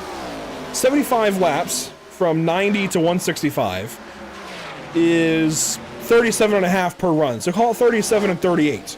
If these guys can go about 38 laps, you're going to want to have a little bit of insurance, but you could just about do it pitting at lap 90. You're going to want to give yourself a better chance, though. Try to make it like 36 laps per run, so 72 laps left in the race. That would be about lap 93. That, I think, is the target these guys want to aim for. I don't know that they can get there, but I think that's what they want to go for. And, of course, if you have to put a little bit early, as Patinko's doing now, you can try to save some fuel to go a little bit deeper. But Patinko, I think, he might be in trouble. He may have to make an extra pit stop if he can't rein this in terms of fuel strategy. He misses his box slightly, but he is in for service now in car 81. There you see Stallings way up high. I think the leaders are starting to think about pit road. Nobody pitting in just yet from the front 5. Really, the top 10. No other takers as we look at the pit road cam. A couple of cars hitting the wall, but nobody going towards the pit wall. As we see Stallings ripping along the top. That's going to cost a couple of people on exit. Josh Parent has to run low. That's going to compromise his line going up against Zach Hall. Brendan Maddox is going to benefit from it a little bit as well. Ripping that bottom through 3 and 4. Clear of Stallings now. Fight for second still continuing as they stay out on the racetrack. On board with Zach Hall, pulls up right behind the 22 of Josh Parent. And, you know, I don't think I've heard anybody clutching into the corners yet. So they must have a target lap they're going for to just make it on fuel. Otherwise, I'd have thought we'd hear at least some guys clutching in on corner entry. It seems like they're all at least going to hit lap 90. Let's see, pit entry cam? Nobody.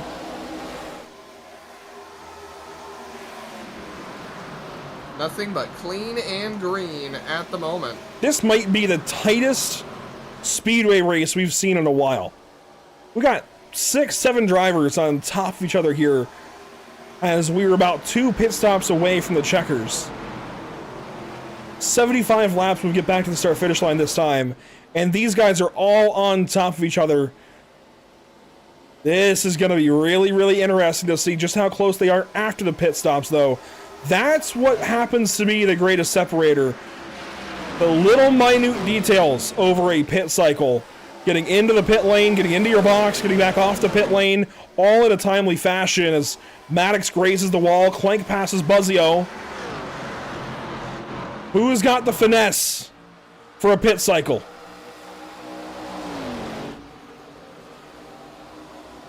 No takers just yet. Anyone else through the field is having open season as the leaders continue to roll on by. I think you're right, Andrew, that they need to make it to a certain fuel number. About 93, I think is where... I think 93 is the beginning of being safe. You want to go deeper if you can. Look at everyone behind the leaders. Really behind Josh Parent. They're getting a little stacked up. I think Hall has somewhat lost his momentum in a way because here comes Brendan Maddox trying to find a way to go up to third. There goes Johnny Wood. There it is. Johnny Wood Jr. to the pit lane, lap 92 on to 93. This is right at the edge of being safe. Everybody from Johnny Wood on should be good on fuel. But the deeper you go now, the better off you'll be later. Looks like Fritz is getting out of line. Maybe he's pitting this time. Will Josh Parent pit? Will Zach Hall? Anybody up here? Fritz is coming in. I think run long would be the best way to go just because having that extra fuel, that extra tire for a green-white checkered, as we see Jamie Pord come on in. But I like the idea of having extra laps on the tires to be able to run in case there is a green-white checkered. And I'm hearing quite a few cars deciding to come to pit lane, Kyle Clank being one of them. Josh Parent coming in.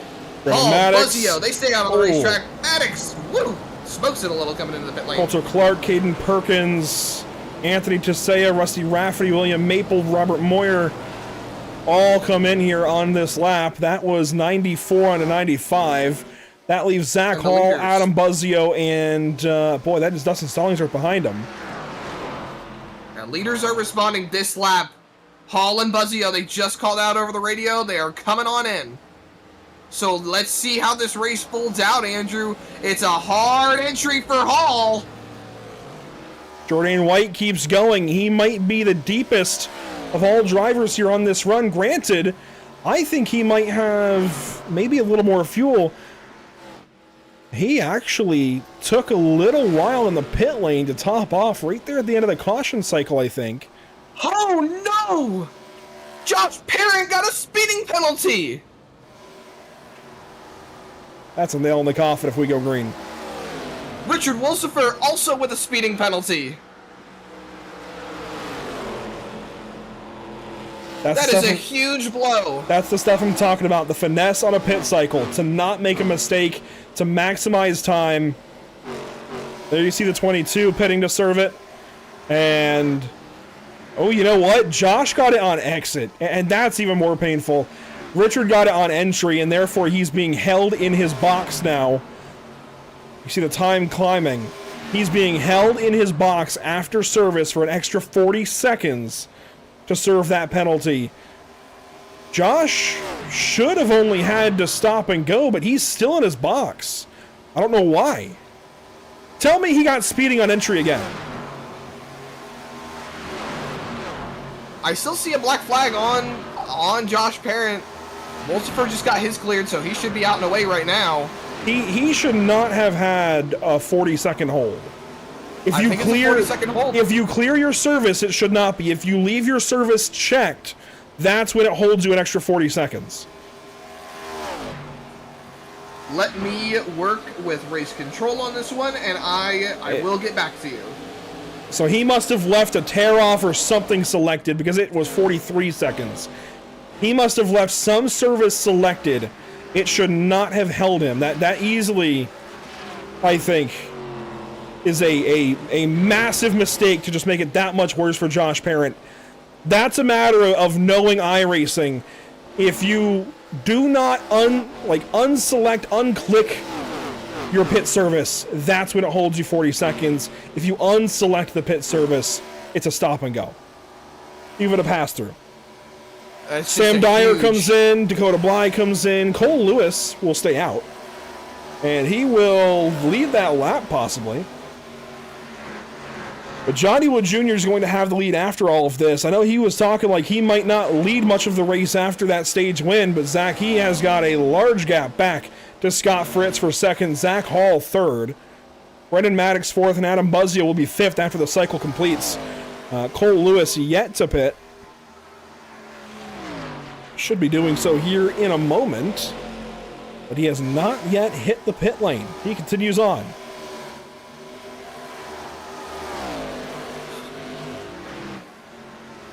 At the end of the day, we still have a race to run, and these guys are just trying to find whatever they can to put themselves in position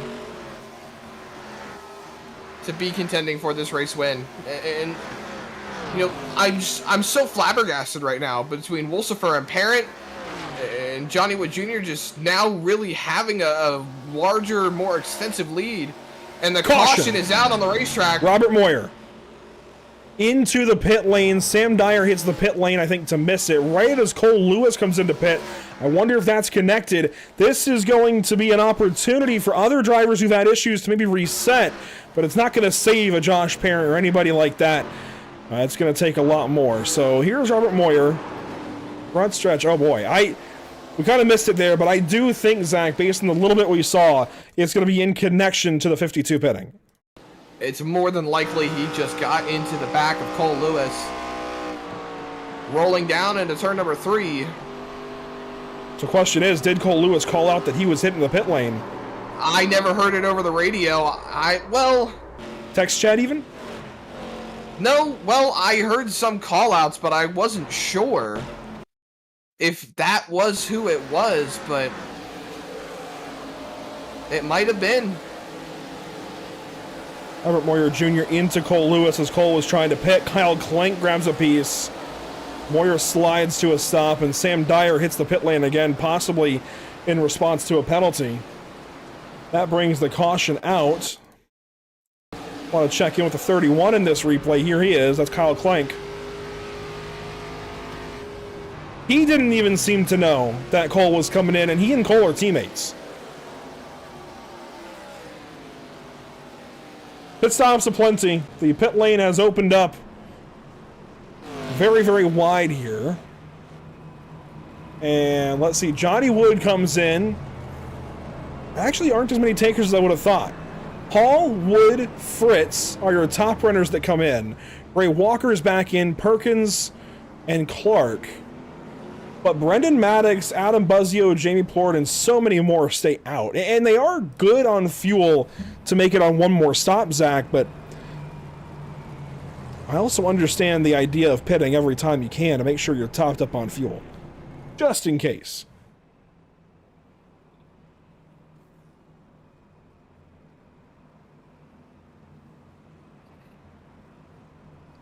I'm just trying to wrap my head around how this situation is going to turn out for the remaining portions of the race, Andrew, because now there's so much complexity thrown into the mix. You have guys that are staying out to get waiver rounds. Richard Wolsifer got one of his laps back. Ray Walker, Robert Moyer, Sam Dyer, in the process of them heading to the pit lane, they all lost laps. So now they are all sitting one lap down. We have got 4 drivers 1 lap down. Josh Parent is 2 laps down. Dakota Bly is now the race leader. That is not accurate. Hold on. I could have sworn Dakota was the race leader. Dakota Bly is scored in the 20th spot. Jason Bottoms in 21st. They're getting the wave around. That's what it was. Brennan Maddox is your race leader currently. And so those wave around cars will now go by the leaders. That will include Richard Wolsifer. That's how he got one of his 2 laps back.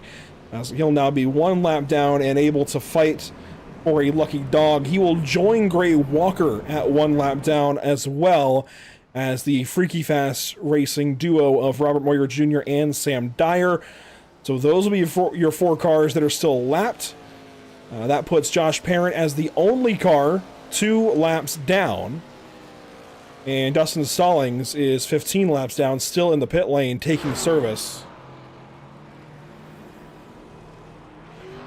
So, Brendan Maddox will lead us back around. Adam Buzzio over his right shoulder with Jamie Plord. How about Jamie Plord in 3rd, Stephen Borbell in 4th, and Jordan White in 5th, Tim Henderson 6th. A bunch of new players at the front of the field. That might have been one of those cautions, Zach, that completely throws this race into a salad spitter and sets it on full tilt and changes everything up the rest of the night. Let's see how this goes. Restart on the way. Maddox slowly crawling into that restart zone to get stage 2 back underway. 61 laps to go at Kentucky. The Busy Bee 250 is back underway.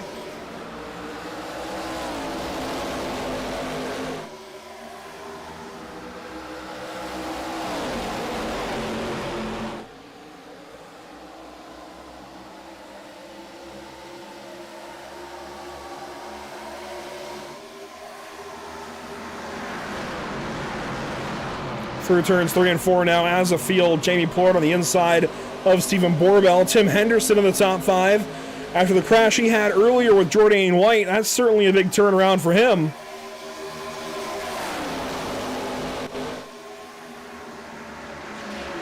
And Plord dives for 3rd place here on Stephen Borbell. The 38 going for it. Big run down to the bottom for the 38 car. Plord's not going to be able to stay next to Steven. Oh, wow. I thought he was going to get him in the quarter panel right there. Might have just been from the camera angle, but that's definitely what it looked like. As the race up front continues to heat up. Maddox still leading over Buzzio. Run to the outside. Tim Henderson keeps it moving. Jordan White into the mix now. Big send to the bottom. Henderson down to the inside. Henderson dives. Side by side now with Stephen Borbell. Battle for the 3rd position as Robert Moyer rejoins the racetrack. He will now be 2 laps down along with Josh Parent. Here goes Henderson for 2nd on the inside of Buzzio. Sam Dyer going 3 laps down. I believe he has taken that car down to the pit lane. 3 wide. Look at Plord. Right up top. Way down to the apron. Zach This is Hall. getting close. Zach Hall pokes his nose in here. Jordan White, Tim Henderson side by side. Hall passes them both. Coulter Clark now looks low of 3 wide. Jordan White tries to get away from it. He's caught in the middle.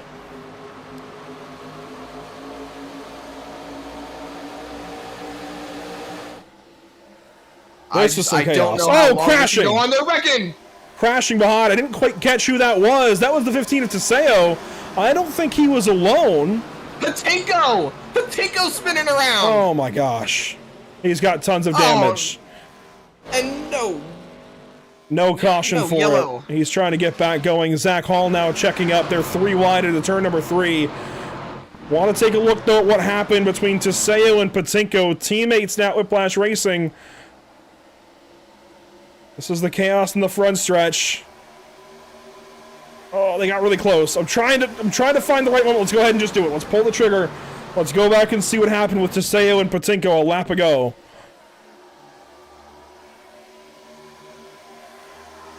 This is down into turn number 3. There's Teseo on the outside in the flaming 15. Where's Patinko in this? He's going to be on the right side, I think. Fritz checks up. Patinko gets into Perkins. That puts Perkins up into Teseo. That still doesn't show the hit for the 81 car, so here's a look at that for Evan Patinko. Gets into Perkins, and he gets bodied back down into the pit lane. Look at this. Sliding through the grass. Able to miss the pit lane, though. That helps him a little bit. That's at least not an unsafe pit entry and speeding in pit lane now, but doesn't really help the situation for Evan Patinko. I don't think he was fully expecting the checkup right there because Fritz came up the racetrack to slot in line, and it just did not work out for those guys behind. So now everything shifts around. Patinko is still on the racetrack, though. He is committed to staying out there from the looks of it and not bringing it down to the pit lane just yet. Hopeful for a caution, trying to see what comes his way, and I'm sure a lot of drivers are hoping for that right now. As Wolsifer's still 1 lap down, so is Gray Walker. Josh Parent 2 laps down. He's moved up in front of all the other lap cars, so it's just those 2 1 lap down. So maybe if Patinko can stay on the lead lap, maybe he can try and work something out next caution cycle. Big move. We'll have to wait and see. Slide job out of Adam Buzzio. Front row seat from Zach Hall. Brendan Maddox has been passed up for the race lead. Adam just came up and took it away like stealing candy from a baby. He just simply said, I'm going to take the lead now. Goodbye.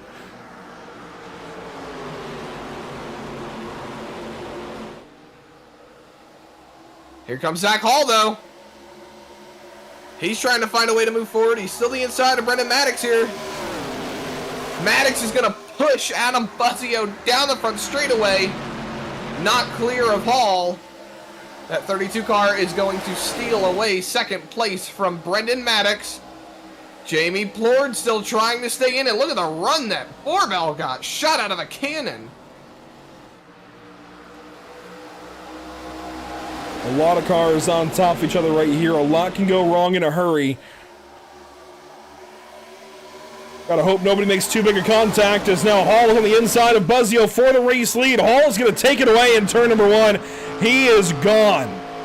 Already has a nearly 2/10 lead over Buzzio. Buzzio will fire back. A run here from the 5, and he's going to take it low. Big shot to the bottom. Trying to hold his ground. See if he can't find a way past Zach Hall. Adam Buzzio now draws back into Brendan Maddox. Ooh, look at Johnny Wood Jr. right behind them. He's out of mix right behind Jordan White.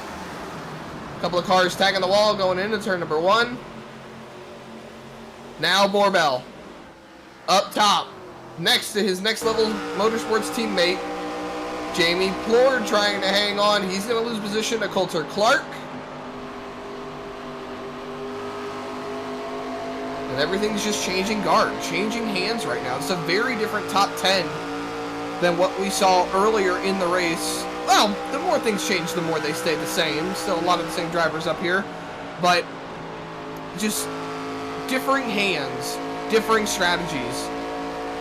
It's all coming together. And we're really starting to see how this race could potentially unfold as we roll into the last 50 laps. Of course, the conversation soon will be about the North American Racing League Driver of the Day. Keep some nominations in mind, Zach. Of course, you and I will each nominate 2. And actually, we've got somebody shadowing us this evening that might have forgotten he was even in the Discord channel. Who knows? We'll see if he's paying attention here. We're going to give him a chance, a prospective broadcaster, if you will. I'm going to give him a chance. I'm going to give him one of my nominations. I'll let him pick a driver. I will say he can't choose Jordan White. So if you're listening, I'm sorry. You gotta pick somebody else. Branch out, pick somebody from this race, and of course we'll get his pick in a little while. Not yet, but very, very soon for the North American Racing League Driver of the Day conversation. So I'll give up one of my nominations, Zach. You'll still get 2, and we'll pick 4 drivers here that the fans can vote on this evening. As this race goes on, I do want to give a big thank you, of course, to our partners with the series: Sundance Pizza, Sundance Trucks, Ideal Lease, KC Athletics, RevSimShop.com, Performance Food Group, Whiplash SimCam, CC's Business, and MXWraps.com. And a big shout out as well to our partners. Some of the same: Whiplash SimCams, MX Wraps, ATVO, Murtis Esports, CC's Business, and the North American Racing League.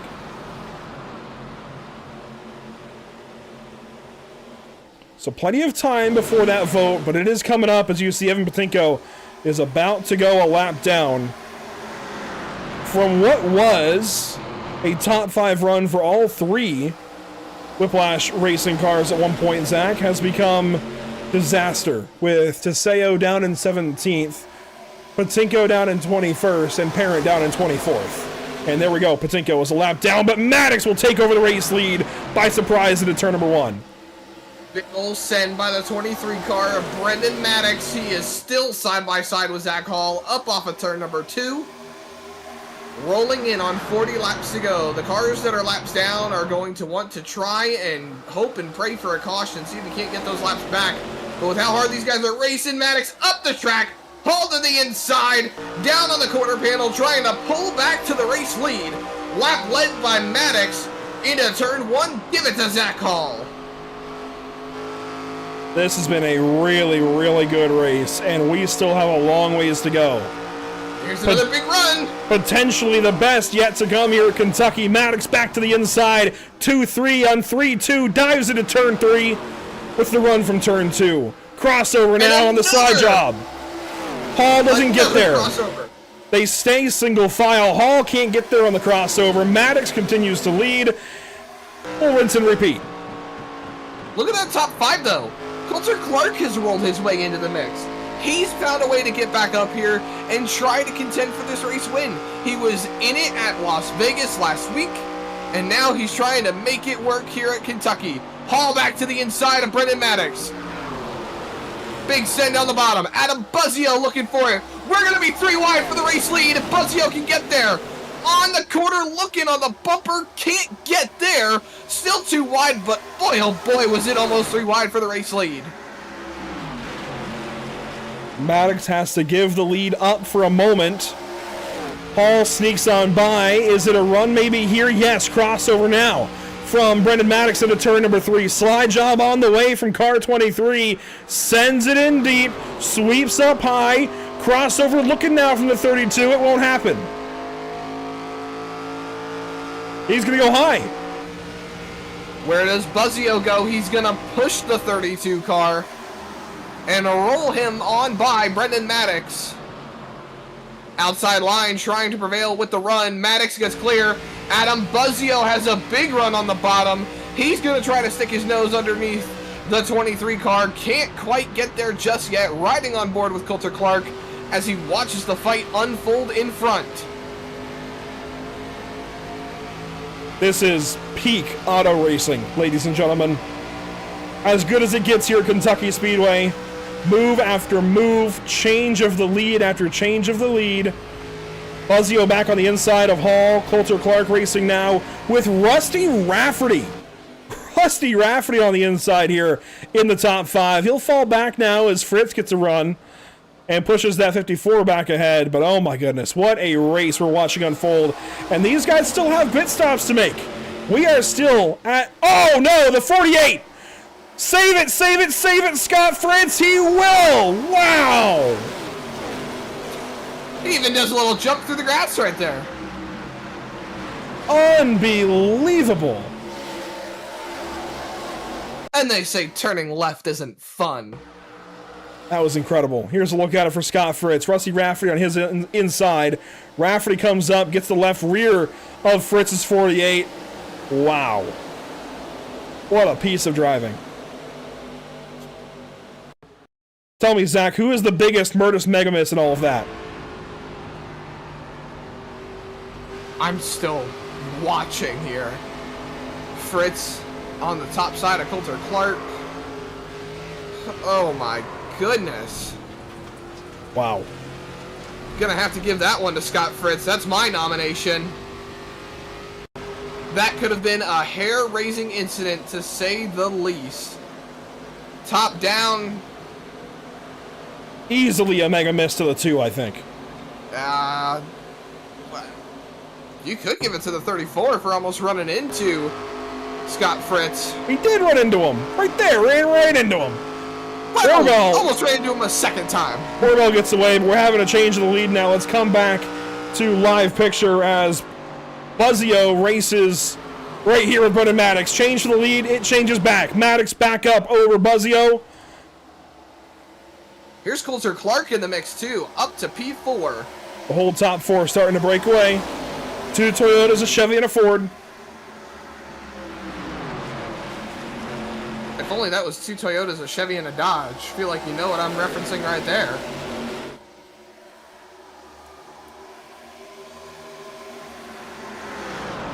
You know, it's unfortunate to see the 22 racing cars that are in the top 10 here while 2 laps down. I wouldn't call it unfortunate, Andrew. He's trying to get his lap back the hard way, and if we do get a caution, that is a wave around right there for the 22. Not to mention, there's if four the caution cars. goes out there at green flag stops. There's 4 cars a lap down before him for Lucky Dog, unfortunately. But there's still time for this race to turn around. Who knows what can happen as we approach 30 laps to go. We're watching here Adam Buzzio try to get back after the 23 of Brendan Maddox.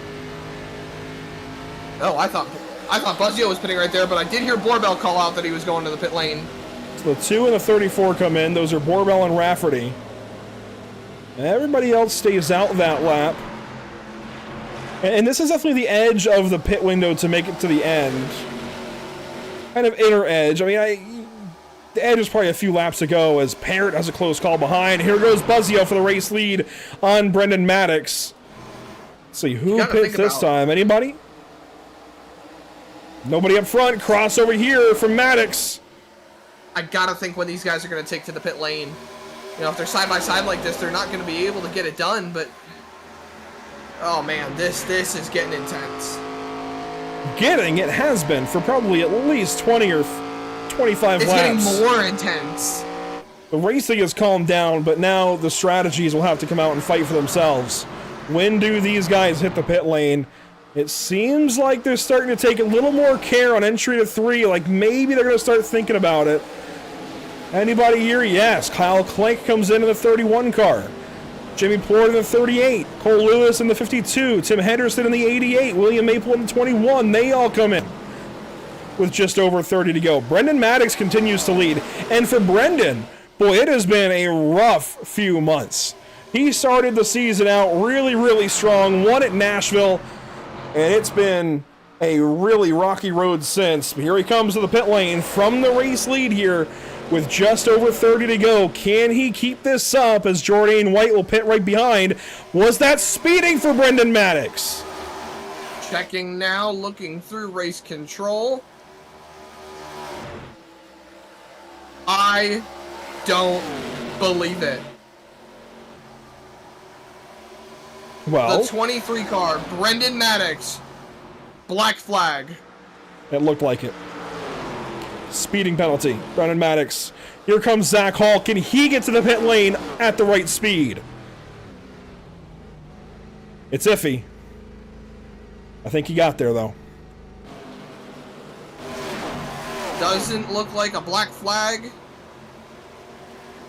So Hall comes in. You see the 75 of Wood just behind. He's kind of fallen out of the lead battle for the last little while. Coulter Clark now leads. Buzzio has fallen back in second. When do these guys pit? Buzzio's coming in. He's going to be close to the line. He got it. So Coulter Clark continues on now. Zach Maddox tuned in just in time for his brother to get a speeding penalty.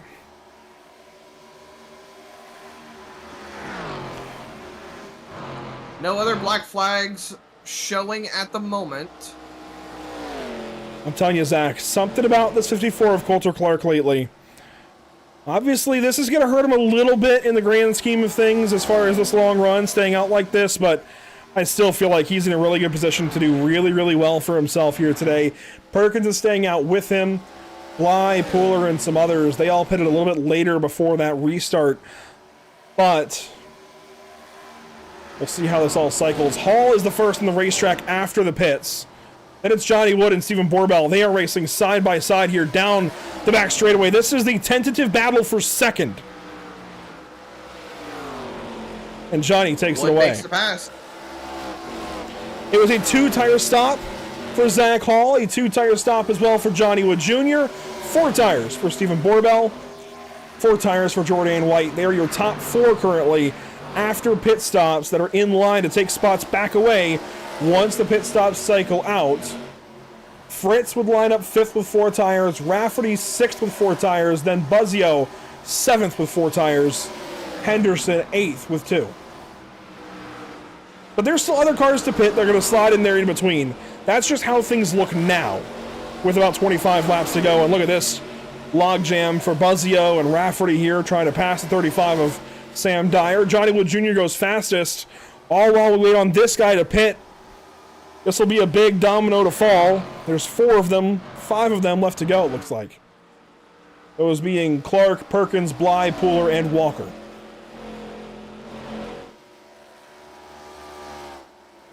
Just watching this all unfold, it's really turned this race into a bit of a topsy-turvy type deal.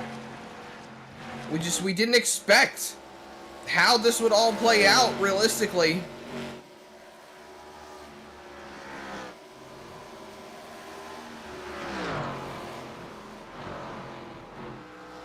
So after this pit cycle, Clark. oh yeah, here comes the 54 car. He's gonna pit. Does he make it down at the right speed? He's locking up. Oh my gosh. I have to wait and see how race control looks at that. No black flag from the looks of it.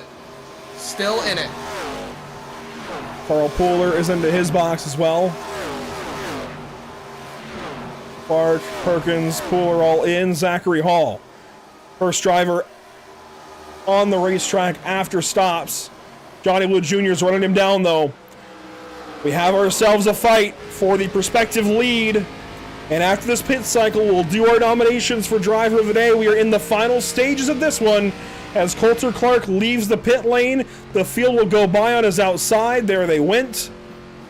He'll exit back onto the racetrack as Zach Hall tries to stay ahead of Johnny Wood Jr. They've got to get to Gray Walker. He still has not yet pitted. That's the 18 car in the foreground, the green 18. But once he pits, this cycle is officially complete, and you can start to see where these drivers are going to end up. Hall over Wood, Wood over Borbell, that's your top 3. Then Jordan White looking at the top 5 today.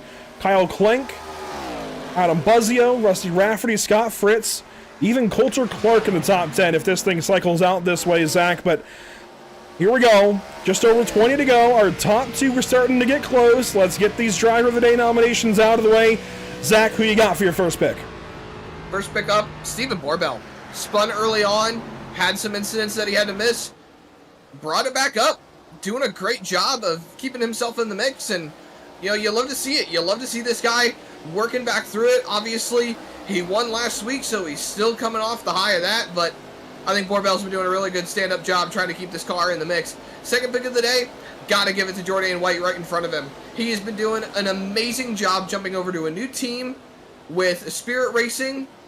This is his first outing with the group, first time in a Toyota this season. And he's done an absolute great job. He's in the 3rd position. He's looking primed to talk to us at the end of the night, should this race finish as it is. He stayed in it too after a wreck earlier on in the race. Cost him his front bumper. Gotta love it. These guys making a comeback throughout the race. I definitely want to take one of the top 2. I'm not going to take the leader, though. I'm going to take Johnny Wood Jr. He could be the leader here shortly. He's still right behind Zach Hall. Zach Hall has been fantastic tonight. Lights out. I don't want to take anything away from his race. And maybe our shadow this evening will still take Zach Hall. But Johnny Wood Jr. specifically took the gamble in stage 1. Took the 2 tires, won the stage. Thought he'd be out of it. Maybe fell back for a little bit, but led laps right after the stage begun and is back up here leading. Well, not leading yet, but in contention to lead and win this race. I gotta go Johnny Wood Jr. He rode himself out, and here he is back in it for the win. I'll give a chance now for our other, not voice in the broadcast this evening, prospective voice, possibly beginning next week at Darlington. I'll give him a chance now to chime in our text chat and see who he chooses for his pick for North American Racing League driver of the day. And okay, it's going to be Rusty Rafferty. That's not a bad pick. You look at positions gained on the ticker. Rafferty is up 14 positions. 14. Started 23rd, currently 9th. Could go even higher.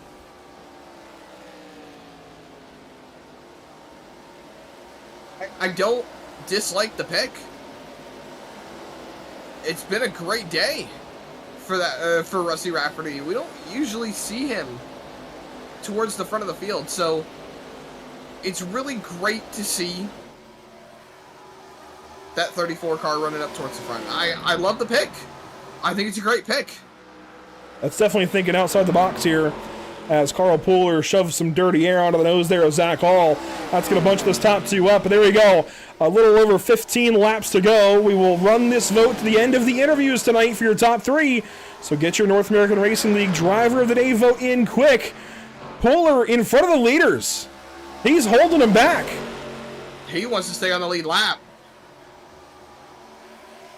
Pooler is on the lead lap for now. Hall gets down to the inside. Johnny Wood follows. That hurt them both. That really did. And this is continuing to hurt them both. Well, now it's continuing to hurt Johnny Wood. Pooler stays on his right rear off the corner, and that just drug the 75 right back. Anything he gained has now been taken right back away.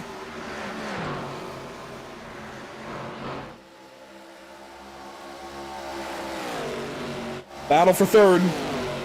Jordan White, Kyle Clank. Honestly, not the two that I would have thought would be battling here for third place with 15 laps to go, but here they are.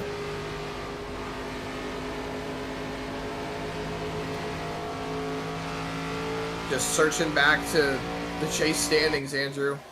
Thinking about just how much this is going to affect these guys. Evan Patinko is 2 laps down, still in this mix. He's going to lose some ground. Coulter Clark is running in 7th. He's going to lose some ground. And you know who they're losing to? Zach Hall. You know, with Hall finishing where he was in the stage, and just how much the difference is, I mean, this is me speaking from a non-stage point perspective. Negating the amount of points that Hall got in the first stage with where Patinko is running at the moment, which is now the 25th position, he is separated by 24 spots between him and Zach Hall. You know how many spots were separated by them in the points? 24. Or 25. Hall was 23 points out. Patinko was 18 points to the cut line. If I do my math correctly, which I really, really hope I am, it should be a difference of about...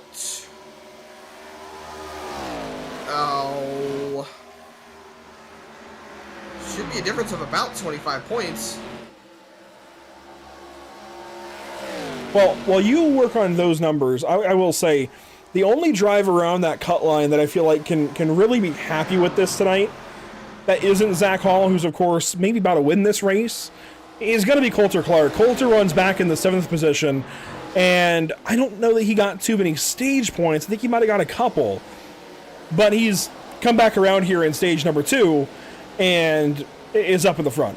7th place. If we get a caution, bunch this field back up, he can definitely get higher than that. But he's going to mitigate this overall race result from Zach Hall. Hall didn't gain too much in the stage, a few points for sure, but Coulter is doing a great job of mitigating everything that Zach is gaining out of this lead right now. And, I mean, Evan was in contention to do so at one point. He just got unlucky with the situation with Caden Perkins and Anthony DeSeo, and now Evan runs back, oh gosh, where is he? You said 25th? Yeah, there he is, 25th spot. No front bumper on that 81 car. This is going to be a huge blow to his season, not just tonight, but his season.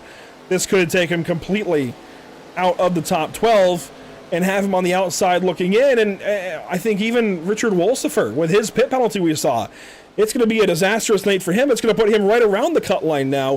When he had 30-some points to it, he's going to be a whole lot closer. Maybe in the teens over it. He's going to lose quite a bit running in the 20th spot here with Zach Hall potentially winning this race. So he's going to be pumping up his teammate Johnny Wood Jr. Go up there and at least knock Hall down a spot. And at least make it a little bit less painful. Johnny's trying to reel him in, but I don't know, it's just going to be tough. 10 laps to go, coming to 9 to go, this time by at the line. Johnny's going to have to do some serious work to get up there to that 32 car. He's got to try to find a way.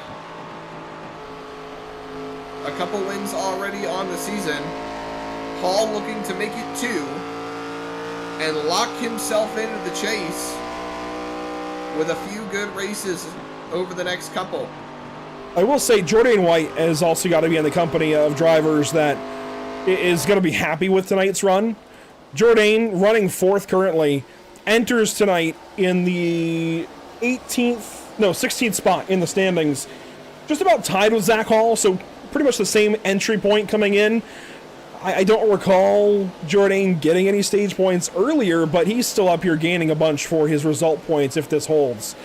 And if this doesn't completely change on the caution or something. So the 32, the 83 are both going to gain a bunch. The 81 is going to drop. Johnny's going to feel good about tonight. Even Carl is going to have a rough night and drop him closer to the cut line. So he's going to be in play at Darlington, at Atlanta. Coulter, I think, is going to be safe. I think Patinko, Wolsifer, and Pooler are the big losers here. Walker, he's going to be a big loser in all of this. Bly, Moyer, but White and Hall are going to be big wins. And I think certainly Hall could probably will be above the cut line after tonight's race. I mean, you want to talk about points prospectively? Let's take a step away from the cut line. Let's talk about guys towards the front of the field. Johnny was above the cut line by about, I think it was, 28, 30 points walking into this race. He's going to put himself back above it by quite a bit more of a margin. Let's talk about guys that we talked about early on in this race. Josh Parent, Brendan Maddox, Richard Wolsifer. These guys were above the cut line, still are above the cut line, but we're well up there in the points. Two of those guys, Maddox and Parent, are top 5 in points. And now they're going to walk out of this race with what could have been Dustin Stallings even as well. They'll all be safe, though, in the grand scheme of things, I believe. Josh Parent's road certainly gets a little bit tougher from here, but I think he'll be okay if he continues what he's been doing lately. Clank and White side by side. This is for the third position and the final spot in our post-race interviews. We're going to have about 4 laps to go when we hit the start-finish line this time. Contact there. White gets into Clank. Oh, watch out here. Contact there, coming to 4 to go for the third position. Right behind a ailing Josh Parent, 2 laps down. These guys, this fight you see on the screen lead. Here we go. Side by side, coming to 3 to go. Johnny Wood Jr. on the inside of Zach Hall. The fight is on now for the win at the Busy Bee 250. Woo! Contact there in 3 and 4. Muscling him up through turn number 4. Johnny Wood Jr. trying to find his way to keep that car in the race lead, to put that car out in front of the 32. He won stage 1. He's led a lot of laps, but so has Zach Hall. Nose in front to Johnny. Off corner exit. It's Hall. Down the back straightaway, turn number 3 now. We saw a bump and run last week at Las Vegas. We saw the bump and run last week. That's how Borbell got the win. Now, Johnny Wood on Zach Hall. Do we see a little more bumper used? 2 laps to go, 3 miles remaining here in Kentucky.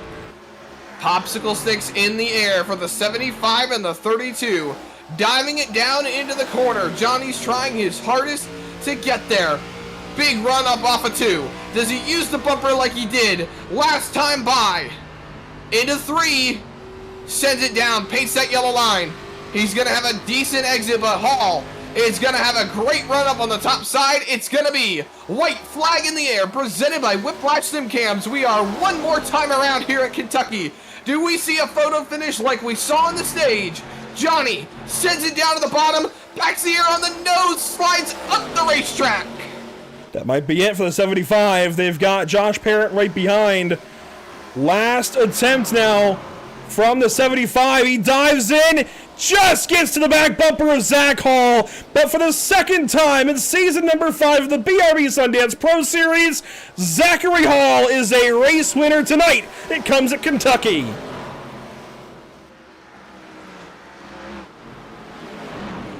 Gotta give it to Johnny and Zach. They put on one heck of a battle to the end. I'll tell you what, we almost spoke to Zach Hall in pre-race. I messaged 4 drivers to see if they wanted to do it. He was the 4th to respond. And we only have 3 slots. So by that regard, he just missed the mark. But boy, did he hit the mark every lap here this evening. Zachary Hall, tonight's race winner at Kentucky Speedway. A big win for him. This could be the one that puts him in the chase properly now. Not just in contention, not just hunting, not just chasing, but actually in the chase to fight for the championship. Remember, he started this season 4 races behind everybody else. He came in at Charlotte in race 5. Here he is, burning it down for the second time this season, joining rare company, Johnny Wood Jr. and Stephen Borbell, who've got 2 wins here in season 5. The room grows a little larger, and I think the 32 is going to be squarely in the chase heading into Darlington next week.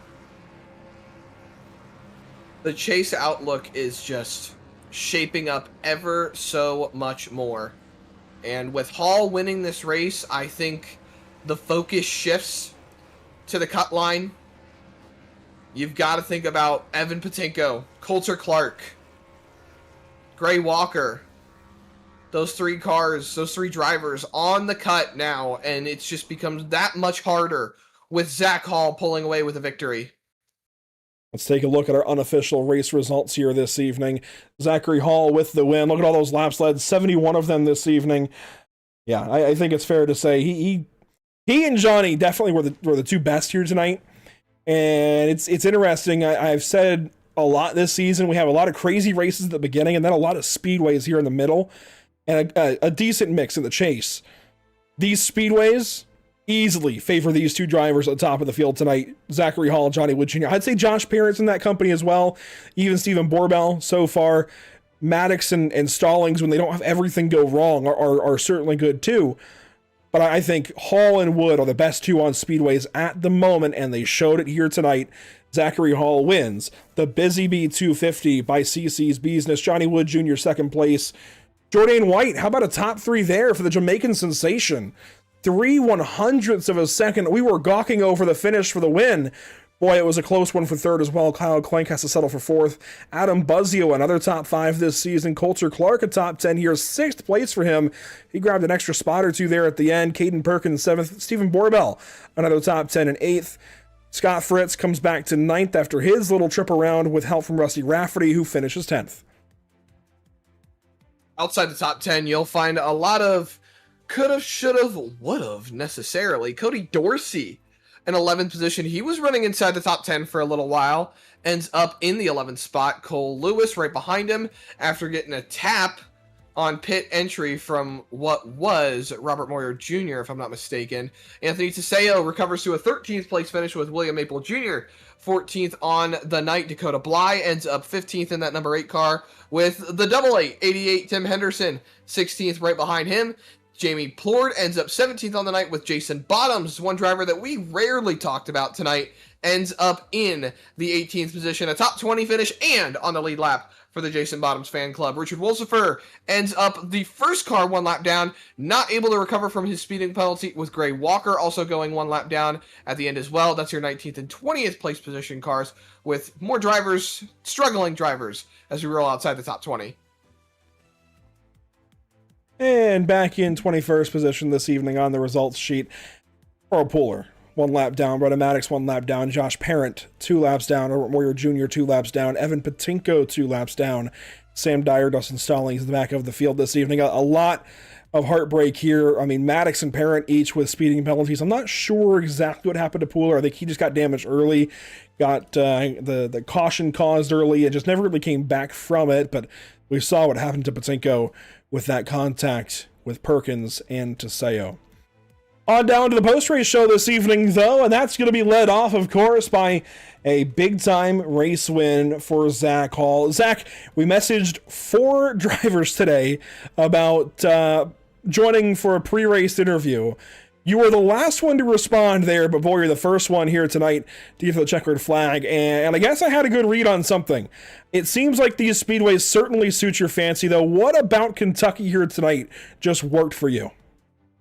Yeah, I don't know, man. It just seemed to click in practice. I was in practice, and I was like, I think I kind of got it figured out in 1 and 2 pretty well, especially for qualifying. That qualifying lap was perfect.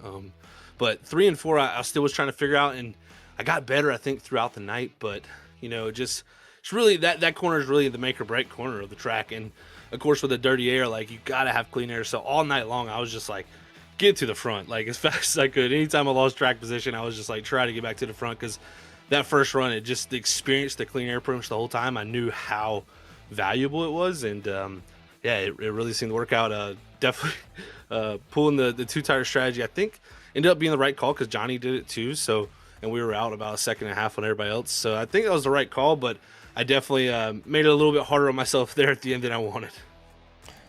Yeah, Johnny got back to you. We saw some bumper into turn 3 and certainly some bumper in the win last week at Las Vegas, but things go differently here tonight. You hang on. Is that one of those moments that you log in your brain, knowing you're likely fighting Johnny and 10 others for a championship? Because I think this one's going to put you above the cut line. Knowing you're fighting these guys for a championship later this season, is that a moment that you log in your brain for later?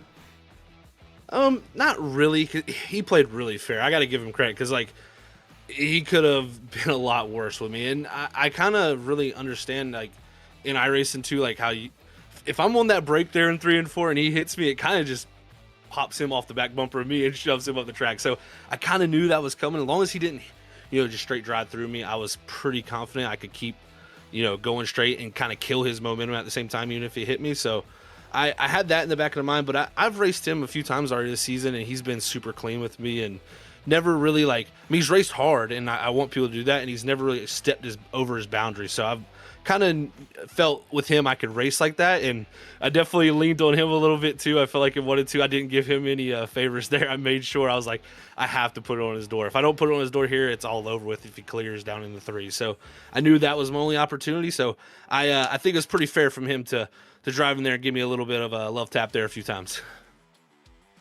Yeah, maybe a moment that gets logged is, hey, he gave me respect. I'll race him with respect here in a few more races. And speaking of the chase, we look at the schedule for the chase. Again, you should be above the cut line. Obviously, you have to keep yourself treading water to the chase beginning at Michigan. So you have to get through Darlington and Atlanta. That is going to be a task and a half. So we'll talk more about that the next couple of weeks. But should you still make it into the chase this season, Michigan, Watkins Glen, Talladega, Phoenix, Miami, a big spread of some variety there. How are you feeling? What's the read on those 5 races? Really, there's a couple I got circled there. Like Homestead, definitely I feel like is one of my better tracks on the sim. So if I can put myself in a good position going into that race, I feel like I got a good chance. Of course, if I'm in the chase, we'll see how that all works out with these next 2 weeks. But Watkins Glen, really, I think that's the one I actually circle the most. Love road courses. Like, that is probably my best attribute in a stock car is on a road course. So I am excited for that one. Hopefully we'll have some of the the guys who race all of the road courses come out and see what they got. But yeah, we'll have Talladega, Phoenix too. Really, other than Talladega, I feel pretty confident about the other tracks. I know Michigan's kind of going to be like Talladega, so really those 2 will be a question mark. But the other 3 feel pretty confident. And then of course the next 2 weeks of Darlington, that's the one where I really want to stamp it and make sure Atlanta I don't have too many worries. So next week is a big one for me, and I love that racetrack. So I think we should perform well, and we'll see how that one works out, of course, because the finale is, of course, going to be whatever happens goes. So we'll see how that one works too. So BRB drivers, be on notice. The guy who just won tonight likes the track next week. Zach Hall, congratulations. 71 laps led. We'll be watching for you at Darlington, that's for sure. Thank you, guys. On down to second place this evening. That'll be Johnny Wood Jr., the driver who comes up just short on the other side of that battle, Zach. I got to imagine he's happy, but maybe not satisfied with this. Threw everything at it he possibly could. Sent it off into turn number 3. Couldn't get there. Brings it home in the second spot. Johnny, you threw it all out there. You led pretty much the second most laps of the race. You won the first stage. You told us you weren't really going to be back out there much, but you were there. You were contending. What do you think you could have done differently to walk away with one more spot on the board? Yeah, I was kind of surprised that the tires didn't fall off as bad as I thought they would. I didn't kind of do any practice with the 2-tire setup, so I was kind of banking on bleeding all the way to the back and just, taking forward and then offsetting the pit strategy or whatever. But apparently 2 tires just helps it in 3 and 4 so much than 4 in the beginning. Like the first 20 laps is just faster. I think I was running my faster times on 2 tires. And then at the end there, I was just tried everything I could to not touch Zach, try to get by clean, work something up, and just the aero blocking, and then you get the aero wash of he would pull it all the way to the apron in 1 and 2, and I couldn't stay on his bumper to do anything in 3 and 4, and I tried to lean on him a couple laps, and then he still got back around with that momentum on the outside, and I was like, dang, like you're gonna have to either clear him out, or he's gonna have to make a big mistake to get that speed to get around him. And at the end there, I was like, well, maybe I'll just sell it off in there and like scare him in the mirror or something, and tried to make something happen, and just couldn't make it happen. Oh well. So had to try something, had to give it all you could, but making a comeback after missing last week, I think this is still something that you can be proud of, especially since you were dropping a few points towards the chase cut line. How does this make you feel rolling into Darlington next week, kind of getting some of your security back, we'll say? Oh yeah, I didn't know we were running Darlington. I forgot about that one. That one hopefully will be fun.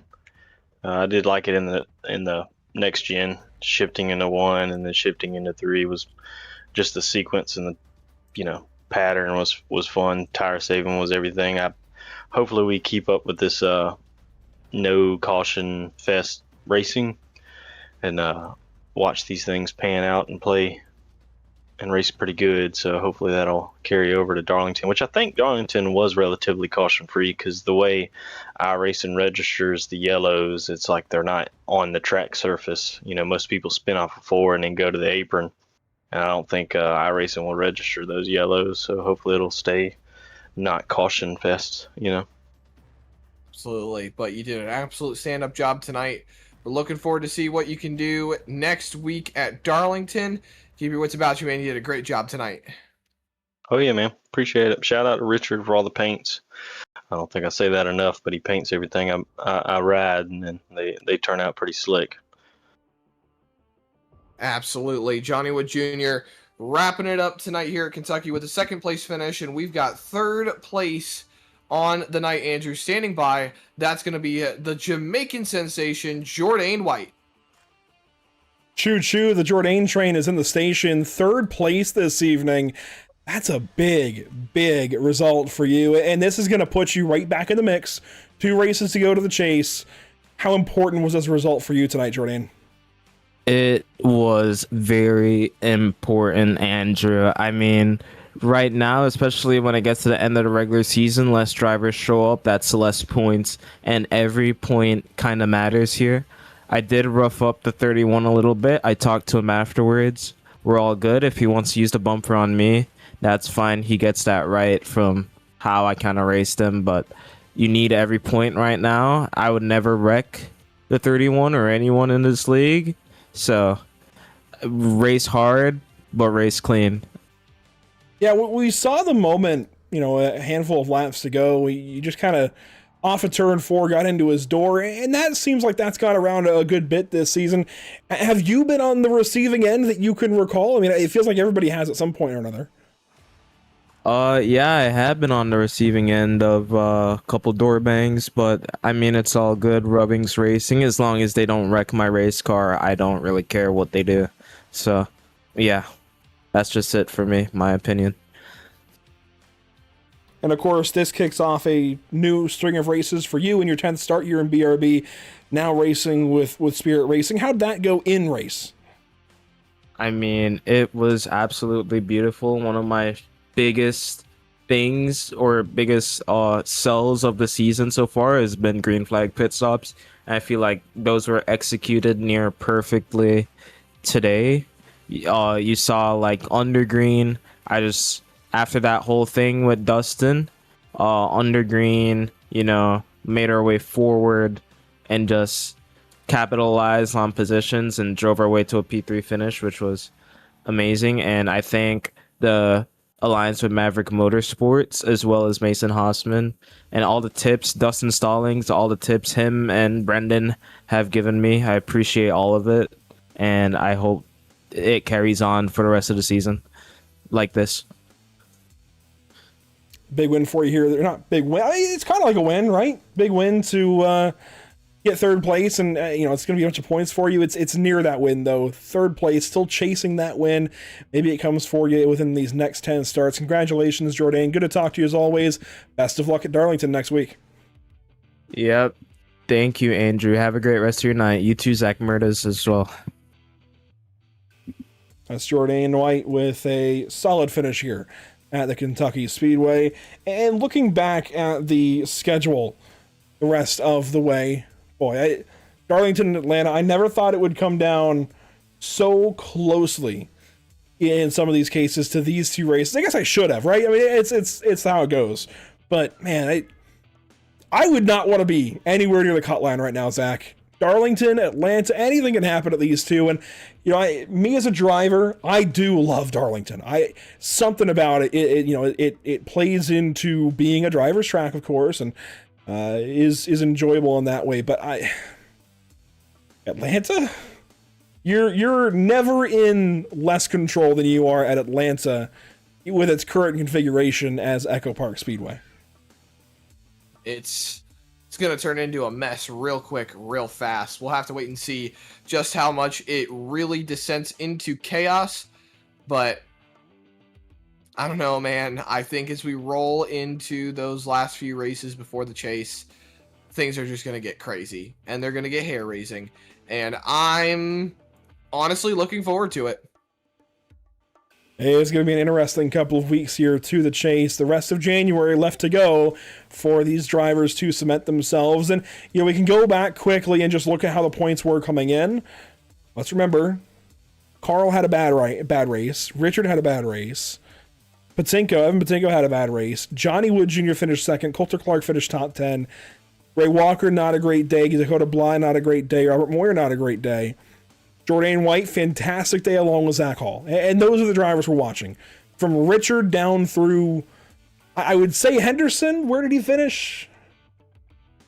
16th. 2 races to go. I don't know that he's going to be in contention when we get to Darlington next week. I think it's going to be 10 drivers, 5 above, 5 below.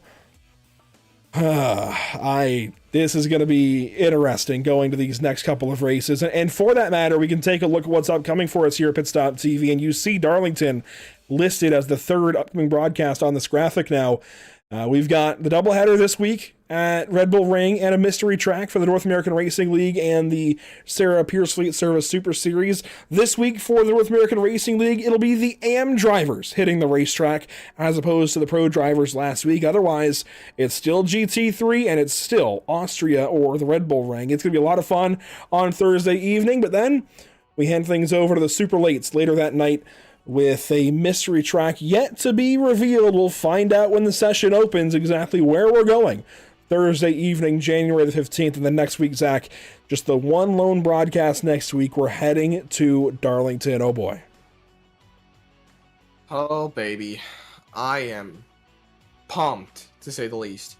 There is so much on the docket, so much up for grabs in all 3 of these series coming up real soon. You can follow it all at pitstoptv.com, facebook.com/pitstoptv, instagram.com/pit_stop_tv, tiktok.com/pitstoptv1, twitch.tv/pitstoptv_, youtube.com/pitstoptv1, and x.com/pitstoptv_. All the great racing coming up. Everything I am absolutely looking forward to. Can't wait for it all to unfold. Can't wait for you all to join us on what is going to be an eventful wrap-up to the BRB regular season and rolling into the postseason. This is preliminary. I think this may still change a little bit because I don't see the penalty being applied yet to Christian Barnes. But preliminarily, after tonight's race, before Chicagoland results are adjusted, this is how things shake out. Again, this is going to change a little bit, but Zachary Hall is the first driver in, just over the cut line by 7 points over Jordan White. It's 5 more points up to Carl Pooler. That's a total of 12 points for Carl Pooler. Call it 16 for Coulter Clark and about 22 for Richard Wolsifer. They are all on the in right now. Looking in from the outside, Jordan White out by 7. Evan Patinko out by 8. Dakota Bly out by 19. Gray Walker out by, it looks like, about 23. And Tim Henderson out by 27. Again, this is very preliminary. This is not at all official. A lot has to still be looked at and adjusted, but that's preliminary. A cut line separation of about 7 points between Zach Hall and Jordan White, and still a lot to figure out these next couple of races. We do still have to give away, by the way, today's Driver of the Day honors, and that's going to go, I think, to somebody I didn't expect at all. That's going to go to the 2 car. You see him on screen. The North American Racing League Driver of the Day vote goes to Stephen Borbell. There you see the favor being returned by Richard Wolsifer. Apparently, there was some contact between those two earlier in the race coming into the pit lane. But regardless, the 2 is today's Driver of the Day after finishing 8th place this evening. There you see some more frustration between those 2 drivers when it was all said and done. But Zach, final words here, final thoughts from the CC's business. Busy Bee 250? I think there were a lot of heartbreaks and a lot of triumphs today, but we shouldn't let that get over the fact that it was a really great race. It was. Very, very good race this evening here at Kentucky Speedway. Next up for these guys, Darlington Raceway. A big thank you to our partners here with the series. Of course, Sundance Pizza does so much for the BRB Racing League. Week in, week out, season in, season out. Unrelenting partners. They are, of course, the namesake of the BRB Sundance Pro Series. A big thank you as well to Ascendance Trucks, to Ideal Lease, to KC Athletics, to RevSimShop.com, to Performance Food Group, How About Whiplash SimCam, CC's Business, and, of course, MXWraps.com, our partners as well here at the channel. Whiplash SimCams, MX Wraps, ATVO, Murtis Esports, CC's Business, and the North American Racing League. That will do it for us here this evening. Thanks so much for tuning in. We'll see you all next time here at Pit Stop TV. Hopefully, not only for Darlington in a week, but hopefully you join us on Thursday for our North American Racing League and Sarah doubleheader. We'll see you all Thursday night.